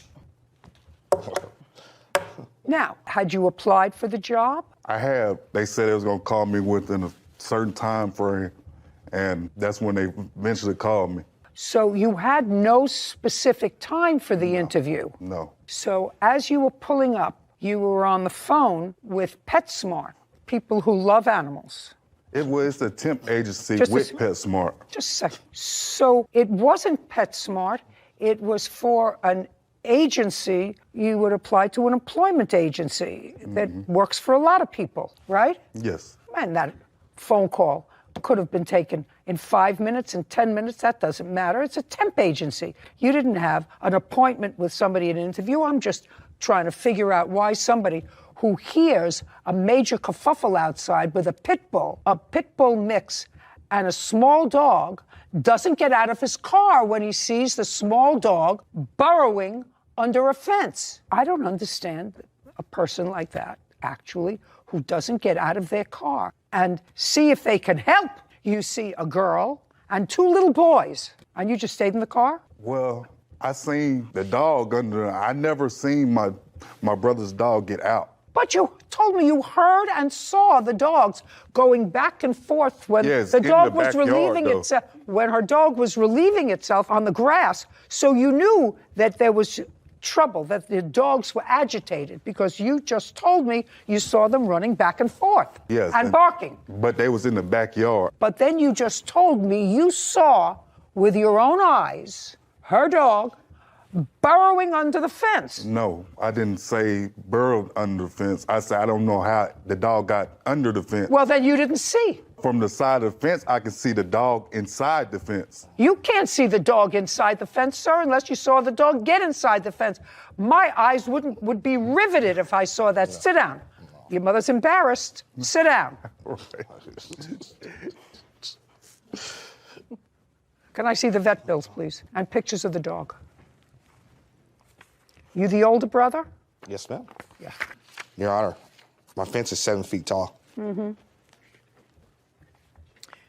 Your brother's a fibber. I guess my dog is there, bud. Your brother's a fibber. No. He didn't see what he says he saw. Kayla, when you went and retrieved the dog, did you carry the dog home or did it walk home? I carried him. Did you ever see the injury to the dog, sir? Yes, when she sent the picture. I don't know how that injury came about, though. I mean, just a second. It scurried under the Not fence, what so it could have hit a nail. I don't believe that that's true. And my dog has a bite on his ear. Just a second. You say, this is from what your brother tells you. At first, the fence was able to keep their dog away, but their dog breached the fence by skirting underneath, something he didn't see, because he says he didn't see. He doesn't know how this 14-pound dog breached a 7-foot fence. Their dog nipped Callie on the ear. That he certainly didn't see, because he said he didn't see anything that happened beside the fence, and caused the fight. Well, you don't know that because you weren't there and he didn't see it. If it goes under the fence, it caused the fight. No, sir. Trespassing, no, breached. what you're telling me, what you say here is their dog nipped Callie on the ear and caused the fight. But my dog was not the aggressor. Correct. Well, I don't know that. And actually, I don't believe him. So I think that your dog actually did breach the fence, and I think that her dog was probably on. I don't answer your question, sir. I'm here to ask questions. That's my job. How? Just as I don't know from the photographs that you sent me how their dog breached the fence, and you have no witness. And I don't think he even saw what he saw, because if I were on a job interview with a temp agency, I wouldn't be looking in my rearview mirror. I would probably be in the house. Let me take this call in the house. I was working in the house, that's why. So I have my phone calls going on and things of that nature in the house. So he was respecting me. I want to tell you something. That is so ridiculous, because that's not what he said. That's so ridiculous because you had to listen. You had to listen. You had to listen to what your brother said. Your brother didn't say he took the call as a courtesy to you because you were talking in the house. He said he took the call because he was just driving up to the house from going to the store. And because the call came and he had been waiting for the call, he took the call in the car. He said nothing about it's quieter in the car than it is outside. Don't be ridiculous, Mr. Marks. You also look foolish. There's times where he's coming in the house on the phone and I'm not working, and that's perfectly fine. He knew I was working. He would have came in the house on the phone on his interview if that wasn't the case. You sound ridiculous. You're speculating. This is our household. We know Just how a second. I don't deal in speculation, sir. I deal in meat and potatoes. This is the dog's injury. She says, because she was there and she saw it, that your dog jumped and jumped and jumped and finally got its paws over the fence, picked its face over the fence, and was over the fence. Her dog, I guarantee, was on the grass, was on your grass. Trespassing. You had the fence there because you were trying to contain your dog. That's the purpose. Don't answer me. That's not a question. There's no question that her dog agitated your dog by being on your grass. There's no question that. There's also no question that your dog was aggressive enough to breach the fence and strong enough to breach the fence. And you owe her for the vet bills. So my dog jumped the fence. They've seen it no, I numerous told times, you jumped I the don't. fence, I told you I and they don't didn't answer run away? questions. They I stayed there and told let the you. dog get bit? I told you. I don't answer questions. I listen to what There's sounds. logic, I Your listen Honor, there's to what. logic. I listen to what is before me and what sounds common sense, because very often you have to make a determination. In this case, I have to make a determination based upon who's telling the truth. That's it, because I have two different versions. One says your dog was aggressive, breached the fence, and injured her dog. Your brother says, no, that's not true. The dog somehow burrowed onto the fence, which he didn't see. That's what he said. He didn't see how the dog got under the fence, but somehow got under the fence, was attacked. Well, I have evidence to show how he got under. Just a second. No, that's speculation, sir. So we're both speculating it. No, my friend. As nice a smile as you have, that's not speculation. This is truth-telling. And I have to make a judgment which of these two people is telling the truth. And in this case, since he didn't see what he says he saw, and his story, to me, by the way, did you ever see him that day on October 1st? Not the whole day. No. Not the whole day. So, and he never got out of his car. Okay. Judgment for the plaintiff in the amount of $3,000. We're finished. Thank you very much. Court adjourned. I think she just had a notion in her head that all pit bulls are bad. He jumped all the way over that fence. My dog's an emotional support animal, and it never had any altercation with any dog ever. The neighbor didn't come to help. My dog possibly could have been killed. They came onto my property, trespassed, and scurried under the fence. There's no way that my dog could have even did that. If we, like I said, we were in the middle of the street. If a dog go up under a fence, it's gonna fight. He just needed to do the right thing and pay the bill. When you have two people that seem to be equally credible, how do you make that determination at the end of the day of who to believe? In this case, I really didn't believe the fact that the defendant's brother was sitting in the car. It didn't make sense to me that somebody who's a nice guy, and he seemed to be a nice guy, would hear that kind of commotion and not get out of his car. His story didn't make sense to me. And if something doesn't make sense, it's usually not true. Could I be wrong? Possibility, but that story just didn't make sense to me. That's how. Shantea McCants is suing her former boyfriend, Kellen Frazier, for the cost of their daughter's braces and travel expenses. Court come to order. All rise. Have a seat, please. Case 1010, McCants versus Frazier. Miss McCants, I gather that you fell in love with this guy a long time ago for a short time. I did. I gather from the papers that you were in high school. I was. The relationship was short-lived, but the product of that was now an 11-year-old little girl, who I assume both of you adore. Yes. Is this your only child, or do you have others? She's my only. And you, sir? I have two more. Are the two other children that you have currently living with you? Yes. And are you remarried? No. Just so that I know a little bit more about you. Ms. McCants, you're employed? Part-time. What kind of work do you do? I'm an assistant director on music videos. And you, sir? I work at a factory, a bagel factory. The issue in this case has to do with two things. Your daughter's name is Vanessa. Yes. And it has to do with Vanessa's braces. And then an airline ticket, which I can get to later. You both live in different jurisdictions, and I gather, Mr. Fraser, that you and Miss McCants, despite the fact that you've probably had some bumpy issues, you've maintained a close relationship with your daughter. Oh, yes, definitely. And you visit her, or she visits you. Yes. How many times a year does she visit you? Every other holiday, and I get her for the summer for 6 weeks. Is that an agreement that you two came to by yourselves? Or did it involve court intervention? Court. And how long has that order been in place? Since 2018. And there's been visitation consistently since? Yes. Great. Yes. Well, that's terrific. Yes. I applaud you, because that's good for your daughter. It is. Yeah. Tell me about the issue of the braces, Miss McCants. Last summer in 2020, my daughter went for her visit. Do you need a minute? No, I'm sorry. Do you need a tissue? Yes. Yes. I'm sorry.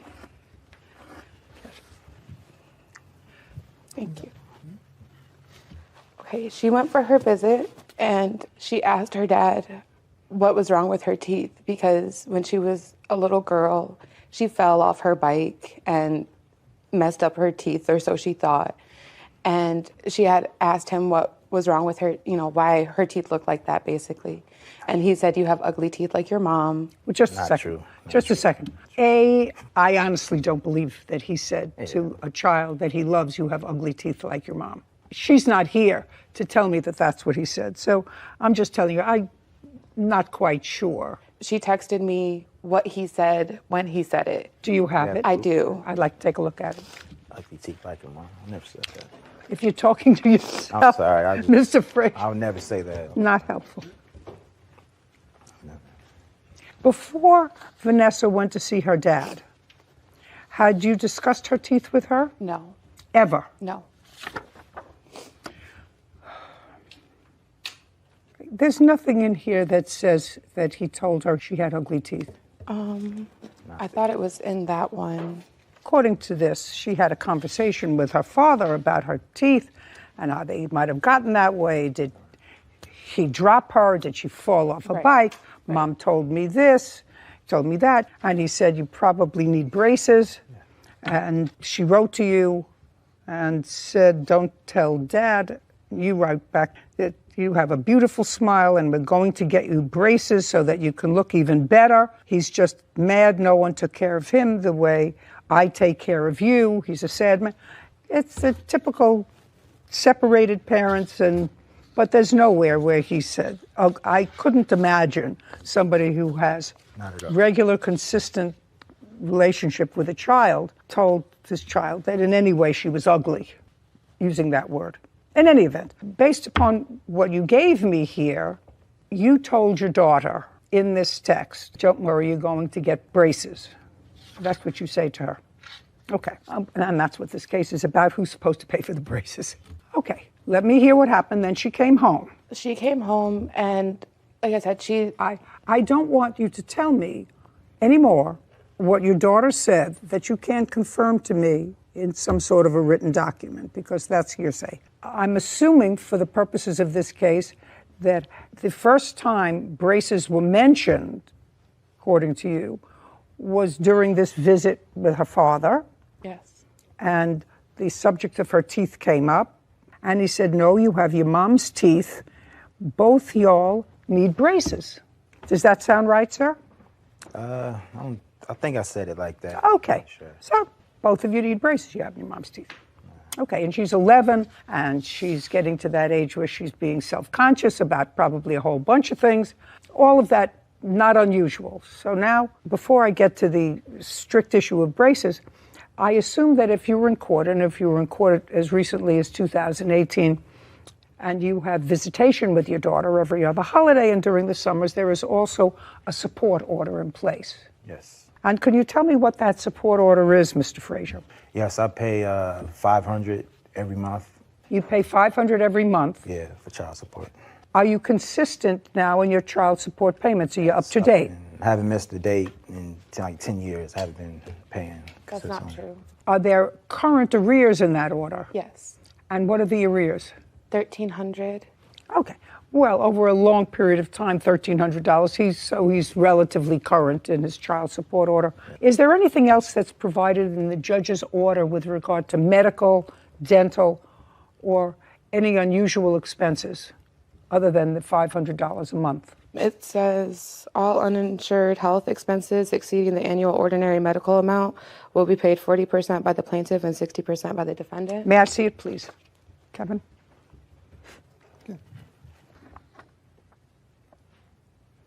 It says all uninsured health care expenses exceeding the annual ordinary amount, which the court fixes at $403, will be paid for 40% by the plaintiff. She was the plaintiff. Right.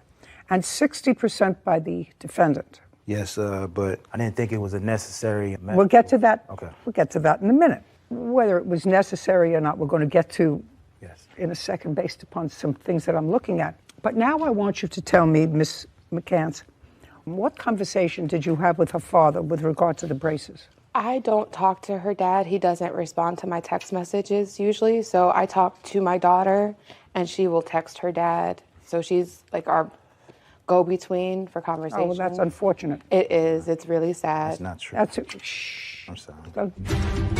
Shantea McCants says ex-boyfriend Kellen Frazier owes for their daughter's braces and an airline ticket. So what you're telling me is that you never had a direct conversation with Mr. Frazier about his participation in the braces. That's correct. I do have the text messages from my daughter of what he said. No, I don't want to see text messages from your daughter, what he said. If you have a text message from him agreeing to pay for more than what is allocated in the child support order, I will see that.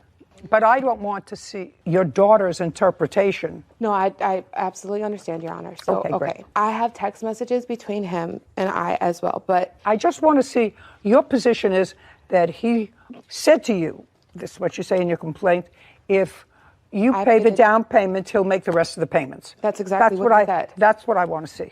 Not that your daughter said he said, but no, that he that's said. direct text messages.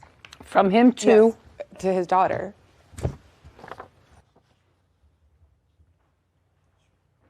He even signed. Shh. No, this is a child having a conversation with her father. And this is a discussion about the down payment of $500. And she says, just a second, that's part of it. And she's saying, I just want my braces and I don't like being in the middle of this. That's the 11-year-old saying. And then Mr. Frazier says to her, tell her to pay the $500 and I will cover the monthly payments. That's what he says. Okay, she says she will do that. But you need to call and give the credit card information so they can get started at 2:30 p.m. today. They can't get started without your information first. And you said to her, give me the number who I have to talk to. And her dad saying, that's why I don't like doing business with her. She just said that she would make the down payment. I'm not paying half. I have to pay over $4,000 to her $500. Yes, so, Your Honor. There's more. Please let me explain. Please let me explain. Okay. So what happened was my daughter said that. No, you can't tell me what your daughter. Okay. The problem is you can't tell me what your daughter said. When I was talking to her, we were talking about the braces. Who was? My daughter and I. I don't care whether your daughter and you were talking about the braces. You can't tell me what your daughter said. It's hearsay. I was telling my daughter what to say on the phone. I don't care. It's hearsay. It's hearsay. Let me tell you about an oral contract, because you don't have a written contract. An oral contract has to have all of the elements that a written contract does. And you don't make that through an intermediary who's 11 years old. You just don't do that. It's clear from this that it was unclear. According to this, which is your order, because what you are attempting to do, Ms. McCants, is modify the judicial order, which requires him to pay 60%. No, ma'am. Yeah. Please, may I explain, please? You can if you can do it without hearsay. Okay. This was not a court-ordered agreement. This was something that I told Vanessa that I was not able to pay for braces. I could not afford it by myself. I'm a single mom, and I take care of her by myself. It's not true. I do get child support, and it does help, but it does not cover all of our bills. So I explained to Vanessa I could not afford to do braces by myself. Was that before or after she went to visit her father? That was after. Okay. And you left it up to an 11-year-old to communicate with her father. What I'm telling you, Ms. McCants, is I understand your position. And believe me, I'm sympathetic with your position. But this is a court. Yes, ma'am. And right now, what you have is a judicial order that's signed. And it says that the defendant, and I don't know whether he's paid 60% of He has not. Okay. I have proof I have, Your Honor. Just a second. That's stage number 3 of this case. That's the judicial order. And I'm telling you now that using an 11-year-old to act as a go-between, unless you have had direct conversations with her to modify a court order, and relying on hearsay is something we can't do in court. We just can't. No, I do understand, Your Honor. What I would really am trying to say is when she got home, I told her I could not. That's hearsay. That's hearsay, okay. Yes. Any out-of-court statement that you make to your daughter, you're trying to develop a contract. No, the text messages are my contract because that's her texting her dad. He said, I will not pay the down payment. I will pay the $4,000 for your braces. Her braces came up to $5,079.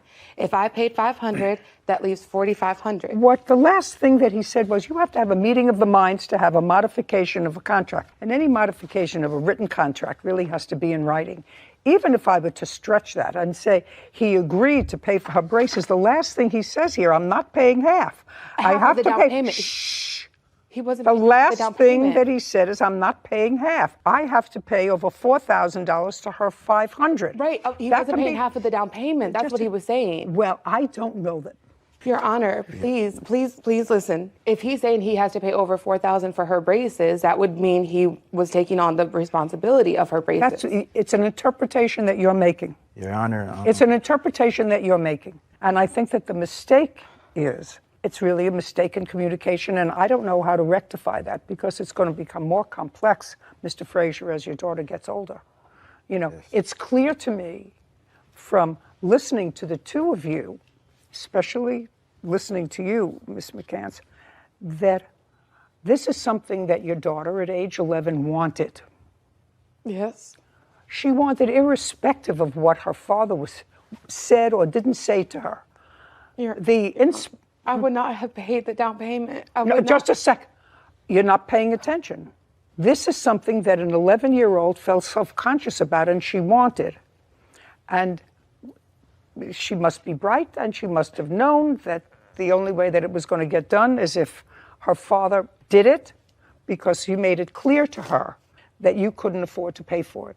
Because she is, in fact, in these text messages, really pleading with him to take over the braces, something she really wants. I feel sorry for her. I feel sorry for her father that he's put in this situation. I feel especially sorry for you because as the child's mother, there's no question in my mind that you want her to grow up feeling confident. And if this is taking away from her confidence, that's not a good thing. Yes, Your So Honor. I got it. I also would like to say we have been going to the orthodontist.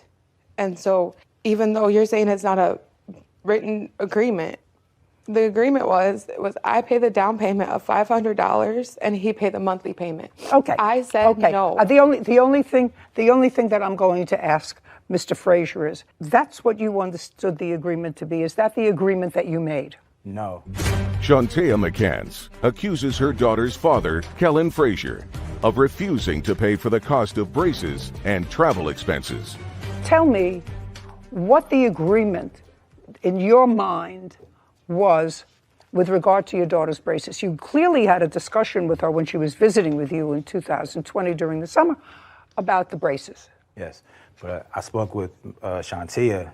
I only promised to pay when I could afford it, which I had. You spoke to her directly? I spoke to her directly on the phone. Okay. Now, Mr. Frazier, you have to know that I have trouble believing that I will pay when I can afford to pay it. Because you're a working guy, you have 3 children, you have $500 taken out of your pay, and the 2 children that you have live with you. How old are they? 10 and 11 and 3. Well, that's 3 children. Yeah, 3 children. My 11-year-old does not live with him. Well, Are you counting Vanessa in? Vanessa, yeah. Okay, so they are 10 and 3. Yes. How much was the entire dental work, Ms. McCants? $5,079.76. Is she finished with her dental work? No. Okay, but that's the entire cost of the braces? Yes. Okay. And of that so far, Mr. Frazier has paid, according to your records, how much? $606. Sarah, I need 60% of $5,079. Your Honor, I understand the court. Don't. I get 30474. Is that what you get? Yeah. Yes. Your Honor. Perfect. He signed the contract for the braces. Oh, I'd like to see that.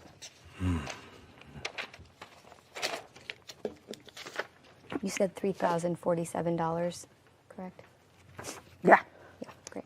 I've just put the decimal in the wrong place. Thank you.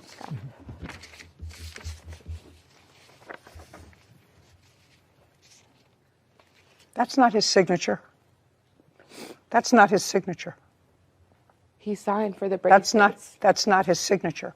You don't have to be a handwriting expert to look at the signature on his answer. No, I understand. And this is not his signature. No, I understand. So when I made the down payment, they gave me this contract, and that was the part of the contract for the monthly payments. You could see where it says his debit card number for the monthly payments. That was on file. That's just my debit card was on file. Just a second. That's not what I asked you. I said this is not his signature. No. Who wrote this signature? I signed it for him when Oh, I well, was at that's the a different story. orthodontist. No, I had his permission to sign it. No, Your Honor, that's not true. I promise it is true. Okay. Sarah, let me just check my math. $3,047 less what he paid. Less what he paid, which is $606. $2,441? Your Honor. $2,441.04. In order to modify a written court order, which this is, which provides that he's responsible for any medical expenses in excess of a certain amount, which is a de minimis amount of money, he is to pay 60% and you are to pay 40%. What I have to do is to determine whether or not there was such a compelling contract between the two of you in writing to modify this order, which was signed by a judge, that changes the logistics of this, and I actually find that there was not. So, Mr. Frazier, you are responsible for an additional $2,441 to the orthodontist. Now let's get to this airline ticket. The airline ticket is another part of your lawsuit, and that involves the visit that either did take place or was supposed to take place in June of 2021. Was that for the summer visit, Ms. McCants? Yes. And Mr. Fraser, it's your obligation to pay for the airline ticket? Yes, one way. How much was the airline ticket? $224. You want to tell me what happened this past summer, why you didn't pay that $241? I actually paid it, Your Honor, but it was a scheduling conflict, so I had to cancel. So Shantae went along and bought the tickets herself. I never agreed to reimburse her for that, but I did pay for the airline ticket. She told me to reschedule. Did you get to see your daughter in June? Yes, she came down. I brought her up. I paid for the... Just a second. Did she visit with you? Yes. So you enjoyed the visit, but ultimately didn't pay for the ticket. Well, I did pay for the tickets. But then you canceled it. Yes. Shantae told me to cancel. No, I did not. Whether you did or not. Yeah. Listen, I'm going to get to the dessert of this case, and you all want to start with the appetizer. The dessert of this case has to do with a $224 airline ticket. Yes. Well, if it was unused, that's one thing, but you got to enjoy your daughter's company for that visit. Yes, yes. Yeah, well, and it was your agreement, and it has been your agreement to pay. I had proof that I paid for the tickets. He bought tickets and canceled them. Because she said it was a scheduling conflict. Okay, just like there was a scheduling conflict. Yeah. If you, Mr. Frazier, I'm sorry. Yeah. when you canceled the ticket, did you get the money back? I didn't get the money back until a week later, but she. I don't care if it's a week later. Yeah. I don't care if it's next Tisha B'Av. It doesn't matter to me. You got the money back. Right. And she paid for the ticket. And you had visitation. It's simple. That's dessert. That's not how we get there. I have other things to do today. Court order is say she paid one way, I pay the other way. Like I'm paying to take her visit. home. Just a second. Did you pay the other way? I'm taking her home Sunday. I paid for that completely. Is he supposed to pay for one way for the child's visit and you're supposed to pay for one way? Yes, Your Honor. And he is returning the child to you at his own expense? Yes. Well, then you pay for the trip going. What difference does that make? The order is that he is supposed to come get her from Georgia and I come get her from Michigan because this has been an ongoing thing. He will not come get his child. I have been forced to go take her to him because she wants to see her dad and her brothers for the summer. I purchased the tickets. Are you talking about a ticket for you or a ticket for her? For her and myself. Is he supposed to pay for your ticket? The court order says he pays for 3 Let tickets. me see. You have the order. Would you have the plaintiff put an X where that is so that I don't have to go through the whole thing? Here you go. Mark it.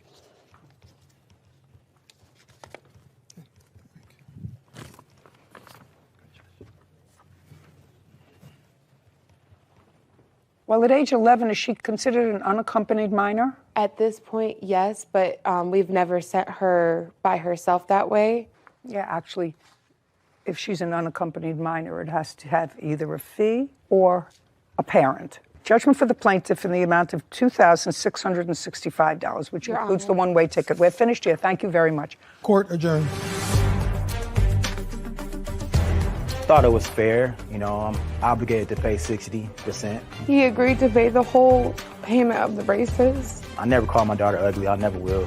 He lied and got away with it. I really hope we could communicate better. That's fine. He could lie if he wants to. He's very good at it.